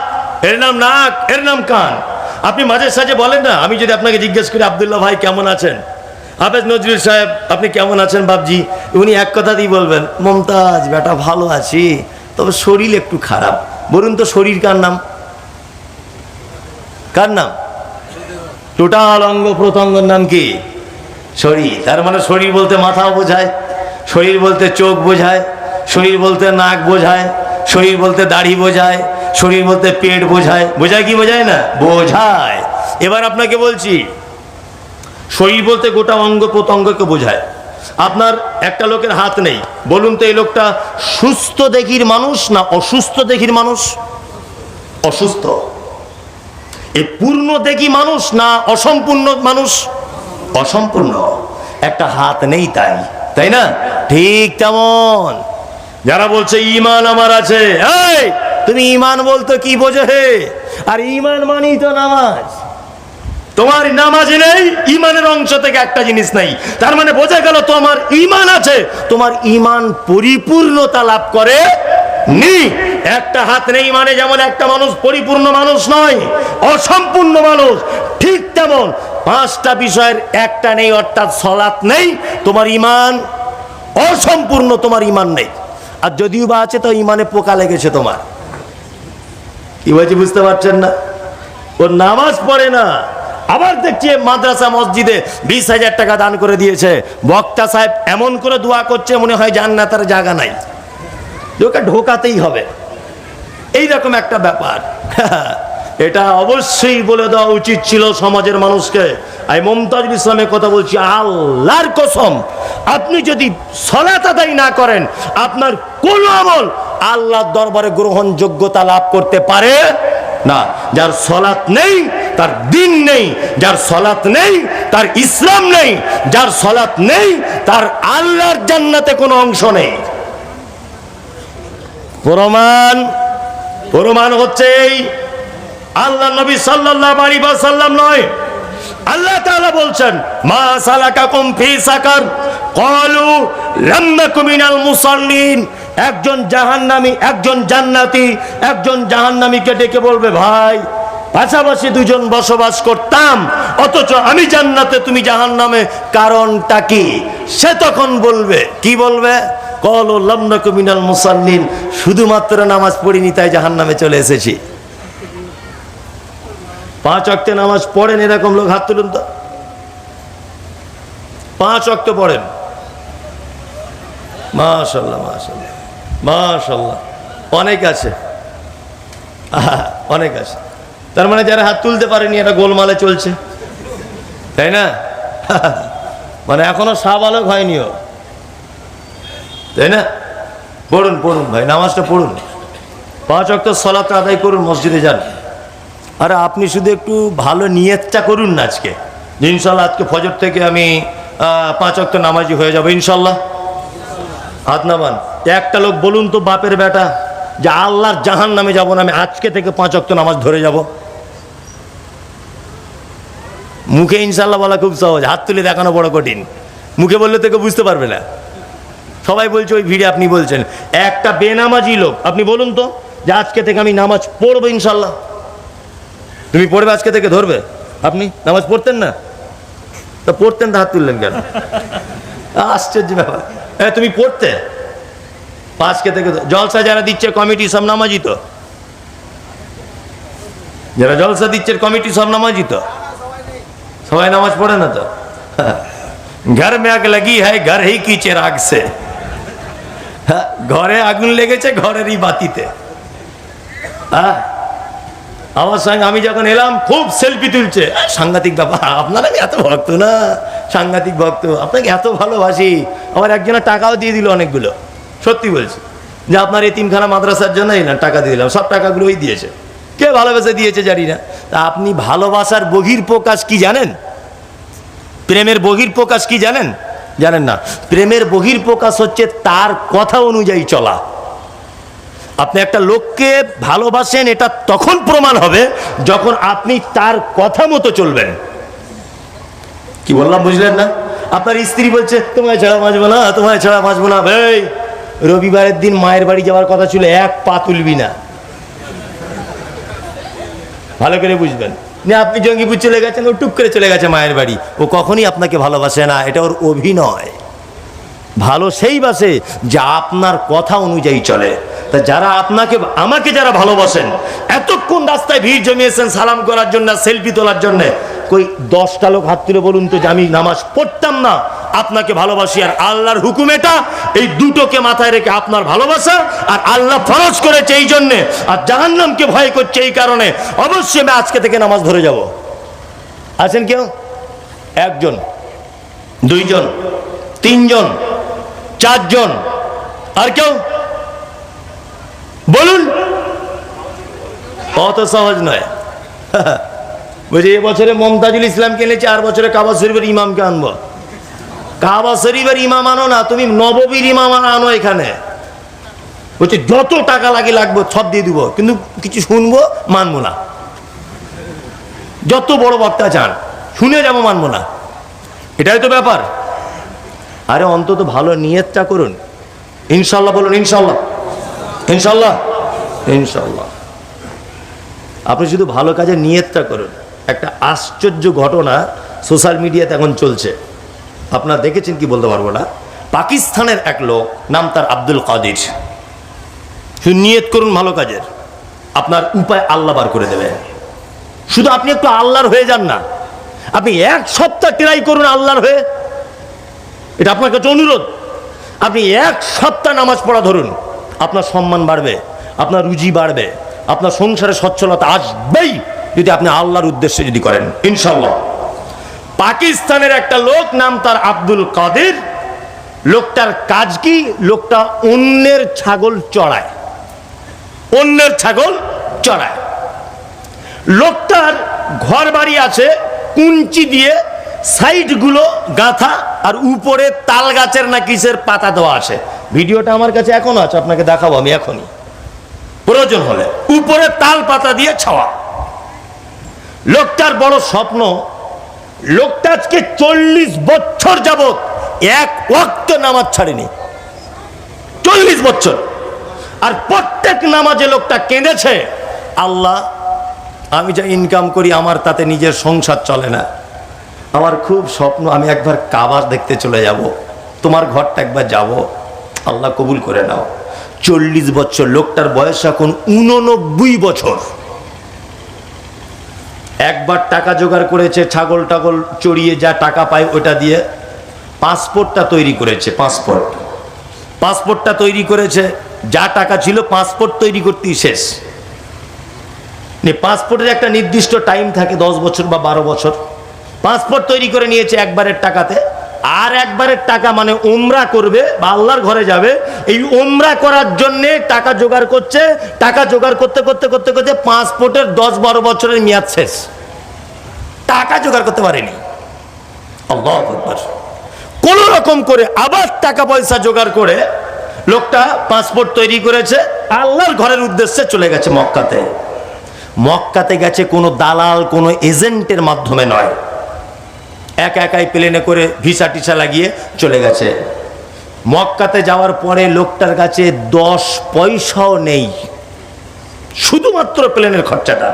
সোশ্যাল মিডিয়াতে এটা মারাত্মকভাবে চলছে, সত্য মিথ্যা জানি না, শুধু বোঝানোর জন্য আপনাকে বলছি।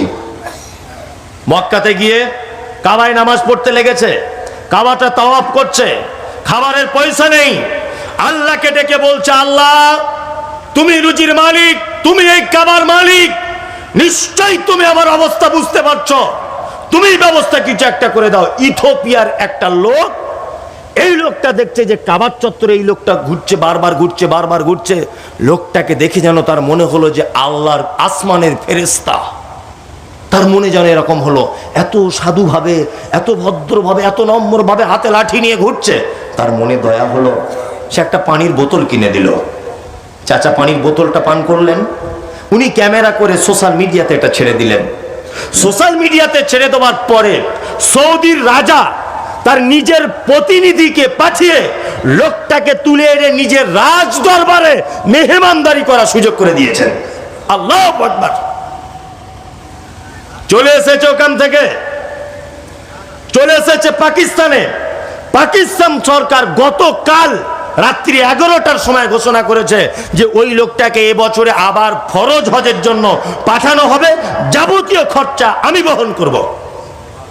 শুধু একটু ভালো কাজে নিয়ত করুন, পৌঁছে দেওয়ার মালিককে আল্লাহ। শুধু একটু ভালো কাজে নিয়ত করুন। একজন রাখাল সৌদির রাজার বাড়িতে পৌঁছে গেল, এটা ভাবতে পারছেন? পারছেন না। শুধু একটু সৎ ইচ্ছা রাখুন। আর আপনি দয়া করে বলছি, একটু আল্লাহর হয়ে যান। আপনি কেন মসজিদ থেকে কেন দূরে আছেন? কেন? সারা পৃথিবী মসজিদ ভেঙে দেওয়ার তোলপাড় আন্দোলন চলছে। আসামে মসজিদ ভেঙে দেওয়া হলো, ত্রিপুরাতে মসজিদ ভেঙে দেওয়া হলো, মায়ানমারে মসজিদ ভেঙে দেওয়া হলো। সব জায়গাতে যখন মসজিদ ভেঙে দেওয়ার আন্দোলন চলছে, আপনি তখনও ইমাম সাহেবের আজানের, মুয়াজ্জিনের ধমনী শোনার পরেও বাড়িতে কেন থাকেন? কেন? প্লিজ, আপনি আমার দিনী বন্ধু, আপনাকে দেখে আমার কষ্ট হচ্ছে, ওই জন্য বলছি আপনি একটু আল্লাহর রাস্তে মসজিদে চলে আসুন। আপনি আমার দিনী ভাই, আপনি ভুল রাস্তায় চলছেন। আপনি আমার দিনী ভাই, আপনি সঠিক রাস্তায় চলতে পারছেন না। প্লিজ আপনি মসজিদে আসুন। ইনশাল্লাহ 5 ওয়াক্ত আসবে ইনশাল্লাহ। আল্লাহ তাআলা বলছেন, আল্লাযীনা ইউমিনুনা বিল গায়বি ওয়া ইউকিমুনাস সালাত ওয়া মিম্মা রাযাকনাহুম ইউনফিকুন। আল্লাহ তাআলা বলছেন মুত্তাকি তাদের আরেকটা গুণ, ইউনফিকুন, মানে তারা আল্লাহর রাস্তায় খরচা করে। মুত্তাকি তারা আল্লাহর রাস্তাতে খরচা করে দেয়। মুত্তাকি কি করে? আল্লাহর রাস্তায় খরচা করে। যদি বলছেন আপনি আমার দান তোলার লাইন করছেন নাকি, ওই সব লাইন আমি নাই। ভাবছেন যে মসজিদের জন্য টাকা তোলার লাইন করছেন, একদম লাইন কিছুই করছি না। শুধু আপনাকে দানের কয়েকটা হাদিস আপনাকে আমি শুনিয়ে দিচ্ছি। আপনিও তো ধনী নয়? আর তখনকার দিনে সাহাবীরাও তো ধনী ছিলেন কি ছিলেন না? ছিলেন। দুটো একটা দৃষ্টান্ত পেশ করছি। এক, আচ্ছা আমরা নামাজের ভিতরে কি বলি? ইহদিনাস সিরাতাল মুস্তাকিম সিরাতাল্লাযীনা আনআমতা আলাইহিম, বলি কি বলি না? আল্লাহ তুমি আমাকে সহজ পথের পথিক করো। সিরাতাল্লাযীনা আনআমতা আলাইহিম, তাদের পথের পথিক করো যাদেরকে তুমি পুরস্কারিত করেছো। আচ্ছা বলুন তো, আল্লাহ যাদেরকে পুরস্কারিত করেছে, এই দোয়া করার মাধ্যমেই তাদের রাস্তায় যাওয়া যাবে, না তারা যেটা করেছে সেইটা করার মাধ্যমে তাদের ওই জায়গায় পৌঁছাতে হবে? কোনটা? কথা বলুন, বুঝতে পারেননি?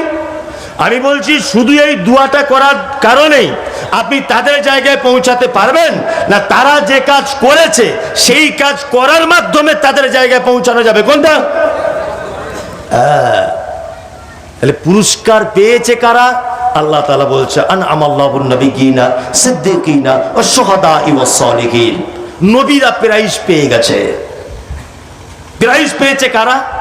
নবীরা, সাহাবীরা, শহীদরা আর সালেহীন, নেক কাজ সম্পূর্ণকারী যারা, তারা কি পেয়েছে? প্রাইজ পেয়েছে। সারা পৃথিবীতে যত মানুষ আছে 10 জন মানুষকে আল্লাহ নবী সাল্লাল্লাহু আলাইহি ওয়াসাল্লাম বেঁচে থাকা অবস্থায় জান্নাতের সার্টিফিকেট দিয়েছেন। দেননি? 1 আবু বকর, 2 ওমর, 3 উসমান, 4 আলী, 5 আব্দুর রহমান ইবনে আউফ, এরকম আরো সাহাবী আছে। টোটাল 10 জন সাহাবীকে জান্নাতের সার্টিফিকেট দিয়েছেন কে? আল্লাহর নবী। যাদেরকে জান্নাতের সার্টিফিকেট দেওয়া হচ্ছে তাদের চরিত্রের সঙ্গে আমাদের চরিত্র মেলাতে হবে কি হবে না? হবে, হবে। একটা একটা করে যদি সবার চরিত্রের কথা বলি তা রাত 2টা বেজে যাবে। আপনাকে ওই জন্য একটা লোকের চরিত্রের কথা বলছি, শুনুন। হযরত উসমানের নাম শুনেছেন? হ্যাঁ, খুব বড় মাপের মানুষ ছিলেন না? উসমান কত বড় মাপের মানুষ দেখবেন। আপনাকে একটা হাদিস বলি। আল্লাহর নবী সাল্লাল্লাহু আলাইহি ওয়াসাল্লাম আম্মা জান আয়েশা সিদ্দিকা রাদিয়াল্লাহু তাআলা আনহা উরুতে টেক লাগিয়ে এরকম ভাবে বসে আছেন। কে? কে? আল্লাহর নবী আয়েশার উরুতে মাথা দিয়ে এরকম টেক লাগিয়ে আছেন। পর্দার আয়াত তখন অবতীর্ণ হয়নি। দরজায় কে? কে? কে? না, আবু বকর। আল্লাহ রাসূল বলছেন হ্যাঁ আবু বকর, হ্যাঁ ভিতরে এসুন। আবু বকর ভিতরে এসেছে। আবু বকর মানে কে? যার বেটির কোলে মাথা দিয়ে শুয়ে আছে তার বাপ, আয়েশার বাপ। পর্দার আয়াত অবতীর্ণ হয়নি। তা আল্লাহর নবী শ্বশুর বাড়িতে এসেছে, আল্লাহর নবী ওইভাবেই শুয়ে আছেন। আল্লাহু আকবার, কথাবার্তা বলছেন। এরপরে আবার কে? ওমর। আল্লাহ রাসূল বলছে হ্যাঁ ওমর। দরজা খুলে দিলেন। আবার হযরত ওমর ঢুকলেন। ওমর মানে শ্বশুর, হাফসা রাদিয়াল্লাহু তাআলা আনহার আব্বা, তাই না? হযরত ওমর কথা বলছেন, দুটো শ্বশুর। আল্লাহ নবী ওইভাবেই নিজের স্ত্রীর এরকম উরুতে মাথা দিয়ে টেক লাগিয়েছেন, উঠছেন না। এবার আবার দরজাতে কে? আলী। আল্লাহ রাসূল দরজা খুলে দিলেন। আলী ঘরের ভিতরে ঢুকলেন। আলী মানে জামাই, ফাতেমার স্বামী আলী। আল্লাহু আকবার। ওইভাবেই রয়েছেন, জামাইয়ের সামনে শ্বশুর, শাশুড়ির কোলে মাথা দিয়ে এরকম করে আছেন। আশ্চর্য ব্যাপার। এইবারে ঢুকছে কে? উসমান। উসমানের নাম যখন শুনেছেন আল্লাহ রাসূল তেড়ে গিয়ে উঠে জামা কাপড় ঠিক করে আবার ফের এরকম ভাবে বসে গেলেন। হযরত আলী তখন বলছে আল্লাহ নবী ঘটনাটা কেমন হলো? আমি জামাই, আমাকে থেকে আপনি লজ্জায় উঠলেন না। আপনি আবু বকর শ্বশুর, তাকে থেকে লজ্জা করলেন না। ওমর শ্বশুর, তাকে থেকে লজ্জা করলেন না, অথচ আপনি উসমানকে দেখে লজ্জা করলেন। বিশ্ব নবী বলছেন আলী, আমি কি ওই লোকটাকে দেখে সম্মান করব না যাকে দেখে আসমানের ফেরেশতারা সম্মান জানায়? আর সেই লোকটা পৃথিবীতে আর কেউ নয়, সেই লোকটা হলো হযরতে উসমান গনি রাদিয়াল্লাহু তাআলা আনহু। ফেরেশতারা ওকে দেখে সম্মান জানায়, তা আমি নবী একটু সম্মান জানাবো না? বুঝতে পারছেন উসমান কত বড় মাপের মানুষ? ধারণাতে এলো? যদি বলছে না আরো এলো না, আর একটু দেখুন, আল্লাহ নবী সাল্লাল্লাহু আলাইহি ওয়াসাল্লাম তাবুকের যুদ্ধের ডাক দিলেন। সমস্ত সাহাবীরা নিজেদের মাল আল্লাহ নবীর কাছে এনে বলছেন, আল্লাহ রাসূল এই নেন মাল নেন, যুদ্ধতে যাবেন মাল নেন। মাল দিতে দিতে দিতে দিতে মাল জমা হয়ে গেল। আল্লাহ রাসূলের মন কিন্তু ভরছে না। আল্লাহ রাসূল বারবার মনে মনে ভাবছেন, উসমান কখন আসবে, উসমান উসমান কখন আসবে। আল্লাহু আকবার। হযরত উসমান আস্তে আস্তে করে এলেন, আল্লাহ নবীকে বলছেন, আল্লাহ নবী যুদ্ধ কতদিন চলবে? বিশ্বনবী বলছেন যুদ্ধ চলবে 3 মাস। মুসলিম সৈন্য কতজন থাকবে? রাসূলুল্লাহ বলছেন 30,000। হযরত উসমান বলছেন, আল্লাহ নবী 3 ভাগের 1 ভাগ লোকের উট ঘোড়া চাবুক, তাদের খাদ্য খাবার, তাদের যুদ্ধের পোশাক, তাদের পানির মশক, তাদের যাবতীয় প্রয়োজন সমস্ত কিছু 3 ভাগের 1 ভাগ লোকের দায়িত্ব আমি হযরত উসমান গ্রহণ করলাম। আল্লাহু আকবার। 30,000-এর 3 ভাগের 1 ভাগ মানে 10,000 লোকের। ভাবতে পারা যায়? মনে হয় মমতা সরকারকে যদি বলা হয় তবুও ঘাবড়ে যাবে যে 10,000 লোককে 3 মাস খেতে দিতে হবে। ঘাবড়ে যাবে না? তাহলে উসমান ধনী কত ছিল? আল্লাহু আকবার, আল্লাহু আকবার। আর আমাদের অবস্থা কি? বাড়িতে কে লা ইলাহা ইল্লাল্লাহ, আব্বা দুটো ভিক্ষা দাও। দরজা খুলে বলছে, এই বাঁদর ভিক চাইতেছে, আমার হাতে বড় মোবাইল কেন? হ্যাঁ বেরোন থেকে, বদমাইশি জায়গা পায় না, ভিক করতে এসেছে, আমার বড় মোবাইল নিয়ে এসেছে। আর একজন এসেছে, লা ইলাহা ইল্লাল্লাহ, মা দুটো ভিক্ষা দাও। আর একজন এসেছে, দরজা খুলে বলছে, উরি বাবা, হ্যাঁ বদমাইশ দেখ কেমন, ভিক করতে এসেছে আবার জিন্স প্যান্ট পরে, হ্যাঁ বেরোন থেকে। ওকেও তাড়িয়ে দিল। আর একজন মহিলা এসেছে দরজায়, মা মা বাড়িতে কেউ আছো? দুটো ভিক্ষা দাও। তো ওর বউ তখন ভিক্ষাটা নিয়ে এসে বলছে, বাবা ঢং দেখো, আমাদের বড়েরা ফেরি করে করে করে করে মাথার চুল উঠে যাচ্ছে, এত দামি শাড়ি পরতে পারি না, এ আবার মিনু শাড়ি পরে ভিক করতে এসছে, ঢং দেখো কেমন, বেরোন থেকে। ওকেও তাড়িয়ে দিল। কেন তাড়ালেন? কত দিতেন? দিতেন কত?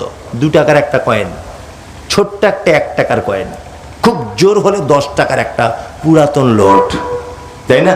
এটাই দিতেন তো, পুরাতন একটা নোট দিতেন। হ্যাঁ, তাড়িয়ে দিলেন মোবাইলের অভিযোগ দিয়ে, জিন্স প্যান্টের অভিযোগ দিয়ে তাড়িয়ে দিলেন, সে দামি শাড়ি পরে আসে বলে। আল্লাহু আকবার। কেন তাড়ালেন আপনি? সারা পৃথিবীর সব থেকে নিকৃষ্ট কে এই মুহূর্তে? আমাদের কাছে ইমানের দিক দিয়ে সব থেকে বড় শত্রুকে আমাদের দেশের নাম বলবো না, বুঝে না, লকডাউনে মানুষগুলোকে ভিতরে ঢুকিয়ে দিয়ে বুলডোজার দিয়ে বাবরি মসজিদ ভেঙে দিল। এত বড় বদমাইশ, ভেঙে দিল না? বলছে আগে রামের ওখানে মন্দির ছিল বলে ভেঙে দিল না? ভেঙে দিয়েছে। তারপর কি করেছে? সলমন রুশদি নাম শুনেছেন? মারাত্মক বদমাইশ লোক। তসলিমা নাসরিন মারাত্মক একজন বিতর্কিত বদমাইশা মহিলা। এই যে নুপুর শর্মা বদমাইশ একজন মহিলা। বলুন তো এদেরকে খেতে দেয় কে? কে খেতে দেয়? বলুন কে খেতে দেয়? আল্লাহ। পৃথিবীতে যারা মসজিদ ভাঙে, যারা মাদ্রাসা ভাঙে, যারা ইমানের শত্রু, তাদেরকে আল্লাহ রুজি দেয়। আর ও বলছে এই সাদা কাপড় পরে এসেছে বেরোন থেকে। আল্লাহ যারা মসজিদ ভাঙে তাদেরকে আল্লাহ তার রুজি থেকে বঞ্চিত করে না।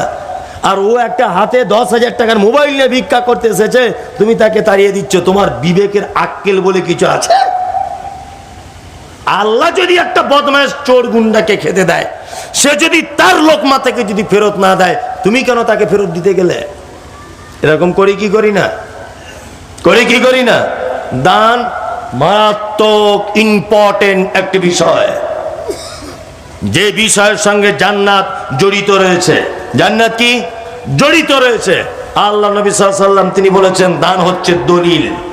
একটা মানুষ জান্নাতের দরজায় দাঁড়াবে, দাঁড়ানোর পরে বলবে তোমার দলিল কি? দলিল কি?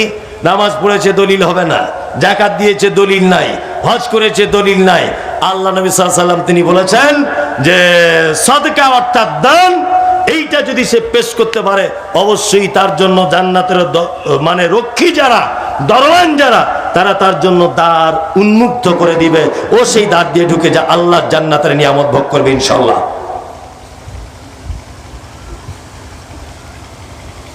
আমরা করি? আল্লাহু আকবার। আল্লাহ নবী সাল্লাল্লাহু আলাইহি ওয়াসাল্লাম বলেছেন, ওই দানি উত্তম। কোন দানি? যে দানি গরিব হয়ে যাবার ভয় করছে আর ধনী হবার আশা করছে, এই অবস্থায় যদি কেউ দান করে, এই দানি হচ্ছে পৃথিবীর সর্ব উন্নত মানের দানি আল্লাহর দরবারে।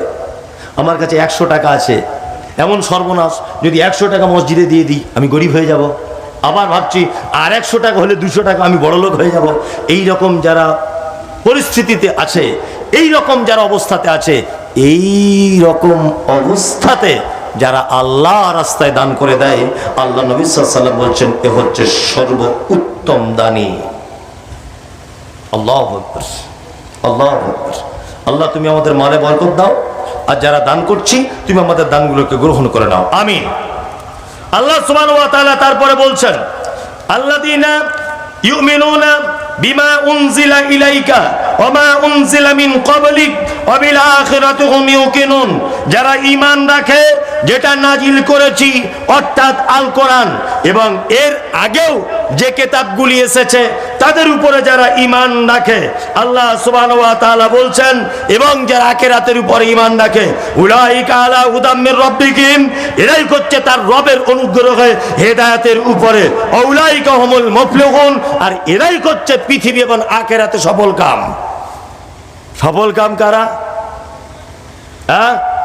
যারা গায়েবের প্রতি ঈমান রাখে, 2 যারা সালাত আদায় করে, 3 যারা দান করে, 4 যারা কোরআনের উপরে বিশ্বাস করে, 5 আগে যে কিতাব এসেছে তাদের উপরে বিশ্বাস করে। আল্লাহ বলছে এরাই উলাইকা আলা হুদাম মির রাব্বিহিম, তার রবের পক্ষ থেকে হেদায়েত প্রাপ্ত, উলাইকা হুমুল মুফলিহুন, আর এরাই হচ্ছে আখিরাত এবং দুনিয়ার সমস্ত জায়গার সফল কাম। সফল কাম তারা কারা? যারা এই বিষয়ের উপরে কে ঈমান রাখবে। সফল কামের ব্যাপারে একটার ভিতরে রয়েছে ইনফিকুল। সফল কাম হতে গেলে দান করা লাগবে। আচ্ছা, এখানে যারা বসে আছেন, আল্লাহর নবীকে কেউ সচক্ষে দেখেছেন? দেখেননি। আমিও মমতাজুল। যদি বলছেন এসব বাচ্চা ছেলের মতো প্রশ্ন আপনি এমন করছেন না, এগুলো সবাই জানে তাও করছেন, কি অনেক লোক জানে না। তার একটা দৃষ্টান্ত বলবো, দৃষ্টান্ত বলি। বাংলাদেশের সোশ্যাল মিডিয়াতে সাংবাদিকরা একজন মহিলাকে জিজ্ঞাসা করছে, এই নবীজির নাম কি? বলছে শেখ হাসিনা। বলছে নবীজির নাম কি? শেখ হাসিনা। তা ওর বরকে জিজ্ঞেস করছে। মেয়েটা যখন বলতে পারলো না, ওর বরকে যখন জিজ্ঞেস করছে, এই নবীজির নাম কি? শেখ মুজিবর। মানে হাসিনার বাপের নামটা বলছে শেখ মুজিবর। তার মানে এটা এখনো জিজ্ঞেস করার প্রয়োজন আছে না নেই? আছে। অনেক মানুষ এটা বুঝেই না, অনেক মানুষ বুঝে না। আশ্চর্য ব্যাপার। তাছাড়া বাংলাদেশের মতো অবস্থা হয়ে যাবে। আল্লাহু আকবার। যাই হোক, যে কথা বলছিলাম, তাহলে আমরা নবীজিকে কেউ দেখিনি। আচ্ছা, কিয়ামতের মাঠে যেন একটু নবীর সাথে দেখা হয়, এই আশা আছে সবার? আছে না? সাংঘাতিক ব্যাপার। নবীর সঙ্গে দেখা করবেন আপনি, কি জাতা ব্যাপার? হ্যাঁ, জাতা ব্যাপার নয়। এইখানে যত লোক বসে আছেন, এই মমতাজুল ইসলাম হাদিস দিয়ে আপনাকে বলবো, এইখানে যত লোক আছেন আপাতত, এর ভিতরে আল্লাহর নবীর সঙ্গে কার প্রথম দেখা হবে, বুখারী একটা হাদিস আপনাকে বলে দিই। হাদিস বর্ণনা করছেন কে? না আম্মা জান আয়েশা সিদ্দিকা রাদিয়াল্লাহু তাআলা আনহা। আয়েশা মানে, আয়েশাকে বলা হয় হুমাইরা, লাল বর্ণের পরিষ্কার। আয়েশাকে বলা হয় মুহাদ্দিসা। আয়েশাকে বলা হয় কি না, আয়েশা আল্লাহ নবী সাল্লাল্লাহু আলাইহি ওয়াসাল্লাম বিবাহ হওয়ার আগে 2বার নবীজিকে স্বপ্নের মাধ্যমে দেখানো হয়েছে। আয়েশা কে না, যিনি এমন একজন বিরল মহিলা যে জীবনে 11,000 মহিলাকে যিনি কোরআনের শিক্ষা দান করেছেন। আল্লাহু আকবার। আল্লাহর নবী সব বিধবাদেরকে বিবাহ করেছেন, একজন কুমারীকে বিবাহ করেছেন, তার নাম আয়েশা। আয়েশা মানে কে? আল্লাহ নবী সাল্লাল্লাহু আলাইহি ওয়াসাল্লাম বলছেন, পৃথিবীর জগতে খাদ্য শারিদ শারিদ বলে তখনকার দিনে মক্কা মদিনাতে একটা খাদ্য পাওয়া যেত। শারিদ খাদ্য কাকে বলে না, গোস্তের ঝোলে রুটি টুকরো টুকরো করে কিছুক্ষণ ভিজিয়ে রাখার পরে ওইটা চামচে করে তুলে তুলে খাওয়া, এর নাম শারিদ। আল্লাহ নবী সাল্লাল্লাহু আলাইহি ওয়াসাল্লাম বলেছেন, শারিদ নামক খাদ্যর যে মর্যাদা, বর্তমান যুগের নারীদের আর আয়েশার মর্যাদার ডিফারেন্স অতটা, যেমন অন্য খাদ্য আর শারিদের ভিতরে মর্যাদা। আল্লাহু আকবার। আয়েশা হাদিস বর্ণনা করছেন, তিনি বলছেন যে আল্লাহ নবীকে একদা জিজ্ঞাসা করে বললাম, আল্লাহ নবী, কিয়ামতের মাঠে সর্বপ্রথম আপনার সঙ্গে কার দেখা হবে? বিশ্ব নবী বলছেন, আয়েশা, যার হাত লম্বা তার সাথে আগে দেখা হবে। তা আয়েশা ব্যাপারটা বুঝতে পারলেন না।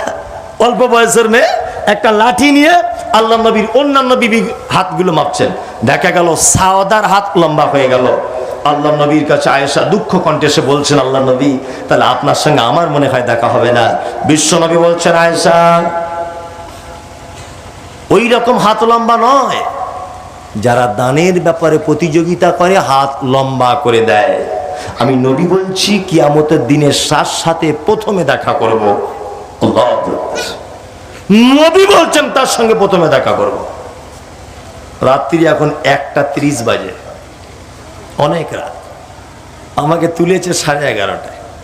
মানুষের তো একটা ধৈর্য সহ্য, এটার তো একটা ব্যাপার থাকে কি থাকে না? থাকে।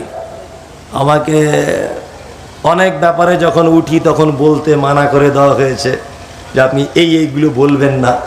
আবার কেউ কেউ বলেছেন এইগুলো বলবেন, ঠিক আছে। আসলে যেখানে বলার আগে একটু নিষেধ চলে আসে সেখানে আর মন খুলে কিছু বলা যায় না, মানে ভয় ভয় লাগে যদি ঝামেলা বেঁধে যায় বা যদি কিছু হয়ে যায়। কেন এবছরে তো অনেক বিপদের সম্মুখীন হয়েছি, সোশ্যাল মিডিয়াতে এটা আপনারা দেখেছেন। আপনাদের দুয়াতে আর আল্লাহর অশেষ কৃপাতে আজও পর্যন্ত সুস্থ আছে ইনশাল্লাহ। আর এটা আমি জানি যে হকের বাতি সহজে নিভে যায় না, যায়? বাতিলের বাতি সহজে নিভে যায়, হকের বাতি নিভে না। যাই হোক, মসজিদের ব্যাপারে আমাকে কিছু চাইতে বলা হয়েছে। আলহামদুলিল্লাহ, আপনারা যথেষ্ট পরিমাণে দিয়েছেন মসজিদকে। এবার আপনারা চলে যাবার আগে আমি জানি, আমি আদায়ের কথা বললে আর 2 মিনিট মানুষ থাকবে না, এটা আমি জেনেই তবে বলছি। তো অনুরোধ, আপনি দেন না দেন, অন্তত 5টা মিনিট একটু বসুন। আল্লাহর ঘর, অন্তত পক্ষে 10টা লোক, আমি বেশি টাকা চাইবো না। আপনি বলুন যে আমি 2000 টাকা করে দেবো মসজিদে, 5-10 হাজার টাকা না, 2000 টাকা করে 10টা লোক আমি মসজিদে আল্লাহর ঘরে দেবো। একটা লোক একটু হাত তুলুন। আমি জানি হাফেজ নজরুল সাহেব সব নিয়ে নিয়েছে। আমি বেশি, আবার এমনও লোক থাকে যে মমতাজুল সাহেবকে দেবো, এরকমও লোক থাকে কি থাকে না? 2 কোয়ালিটির লোক আছে। ওই জন্য আপনাকে আমি 5000 বলিনি, আমি হয়তো ভুল করে 2000 বললাম। আপনার দেওয়ার ক্ষমতা 10,000 হলে আপনি 10,000 টাকাই দেন। একটা লোক অন্তত হাতটা তুলুন, মেহেরবানি করুন, মেহেরবানি করুন একটু। এটা আল্লাহর ঘর, একটু মেহেরবানি করুন প্লিজ। কেউ আছেন? আসলে একই জমিতে তো বারবার চাষ দেওয়া ঠিক নয়। লোটার মারবো? আমার তো লোটারের ফাল খারাপ। মাশাআল্লাহ মাশাআল্লাহ, লোটার মারতে হবে। আচ্ছা, মাশাআল্লাহ। নাম নবাব শরীফ, এর নাম দিয়েছেন 5000 টাকা। আল্লাহুম্মা সাল্লি আলাইহি আল্লাহুম্মা বারিক আলাইহি। লালু দিয়েছেন 2000 টাকা। আল্লাহুম্মা সাল্লি আলাইহি আল্লাহুম্মা বারিক আলাইহি। ডাক্তার মোরজেম, উনি দিচ্ছেন 5000 টাকা। আল্লাহুম্মা সাল্লি আলাইহি আল্লাহুম্মা বারিক আলাইহি। এটা কি? মুজাম শেখ, বাহুড়া, উনি দিচ্ছেন 12000 টাকা। আল্লাহুম্মা সাল্লি আলাইহি আল্লাহুম্মা বারিক আলাইহি। মুসিরুল ইসলাম, উনি দিচ্ছেন 5000 টাকা। আল্লাহু আকবার, আল্লাহু আকবার। যারা এই দানগুলি করছে, আল্লাহ তুমি এই দানগুলিকে কবুল করে নাও, আমিন। যারা, জি বলুন। চলে যান না, মজলিস ভাঙার দোয়াটা অন্তত বলে যান। চলে যান আপনি, অসুবিধা নেই, কিন্তু আপনি মজলিস ভাঙার দোয়াটা বলে যাবেন। আল্লাহ রসুলের হাদিস হচ্ছে এই, রাসূলুল্লাহ বলছেন যে তোমাদের আমলগুলি কি গালা দিয়ে আটকে দেওয়া হবে, অনেক সময় সরকারি কোনো মাল এলে দেখবেন গালা দিয়ে সিল করা থাকে, থাকে না? আল্লাহ রসুল বলছেন এতক্ষণ তোমরা যে নেকিগুলো অর্জন করেছো, শেষ মজলিস ভাঙার দুয়াটা বলে যদি যেতে পারো, তাহলে এই নেকিটা গালা দিয়ে আটকে দেওয়া হবে, নষ্ট করে দেওয়া হবে না। অন্তত পক্ষে যাবো না আমরা কেউ? 5-10 মিনিট, যদি 15 মিনিট আমি একটু দাঁড়িয়ে চাই, আল্লাহর রাস্তায় বসুন। আপনার বসে থাকাটা একটা উপকার। সাইদাপুর থেকে 5,000 টাকা দিয়েছে, আবার 10,000 টাকা দিল। মাশাআল্লাহ। সাইদাপুর থেকে একজন 5,000 দিয়েছিলেন, আবার 10,000। কে লোকটা? ঝাঁটু শেখ, দুঃখ শেখ। ঝাঁটু শেখ। ভালো নাম কি? ওটাই ভালো, ঝাঁটু শেখ। মাশাআল্লাহ। আল্লাহ কিয়ামতের দিনে পড়তে মানুষের নাম ধরে ডাকবে। ভাই যদি থাকেন তাহলে আকিকা দিয়ে নাম চেঞ্জ করে দেন। আপনি অন্তত মানুষ যা বলে ডাকে ডাকে আল্লাহর দরবারে নামটা ভালো করে রাখুন। রাগ করিয়েন না, এটা আপনাকে ভালোবেসে বললাম। যাদেরই নাম খারাপ নাম আসে তাদেরই নাম পরিবর্তন করে দেন, আকিকা দিয়ে দেন, দিয়ে নাম পরিবর্তন করুন। একাধিক হাদিস থেকে প্রমাণ পাওয়া যায় যে আল্লাহ রসুল অনেক বয়স্ক সাহাবীদের নাম পর্যন্ত পরিবর্তন করতেন আকিকা দিয়ে, বুঝলেন তো? সন্তানদের নাম রাখার আগে একটু অবশ্যই চিন্তা ভাবনা করে রাখবেন, ইনশাল্লাহ। অবশ্যই আমাদের মতো লোক, আমাকে বাদ দিয়ে, আমি তো বড় মৌলভী সাহেব কিছু নয়, আমাকে বাদ দিয়ে যারা আরো বড় বড় আলেম আছে তাদেরকে একটু ফোন করে জানবেন, প্রয়োজনে আপনাদের ইমাম সাহেবের কাছেও জানবেন। আমি 2,000 করে টাকা চেয়েছিলাম, আপনি একজনও কেউ বলতে পারেননি। খুব আফসোস, এটা আমার জীবনের রেকর্ড যে আজকে এখানে 2,000 টাকার কেউ বললো না। দেখ, এটা আবার অন্য জায়গায় গল্প করব, বক্তাদের তো স্বভাব খারাপ। দেখুন, আপনি মান সম্মান যদি টিকাতে চান, অন্তত 2,000 টাকা 5 মাস পরে দিবেন, তাও বলে হাতটা তুলে দেন যে আমি দেবো, মান সম্মানটা রাখলাম। কেউ আছেন ভাই, মেহরবানি করবেন? আমি আমার জন্য চাইনি, কিন্তু আপনার গ্রামের মসজিদ হবে সেই জন্য চাইছি। আরে অন্তত আপনি 1,000 টাকাও নিয়ত করুন যে আমি 1,000 টাকাও দিব।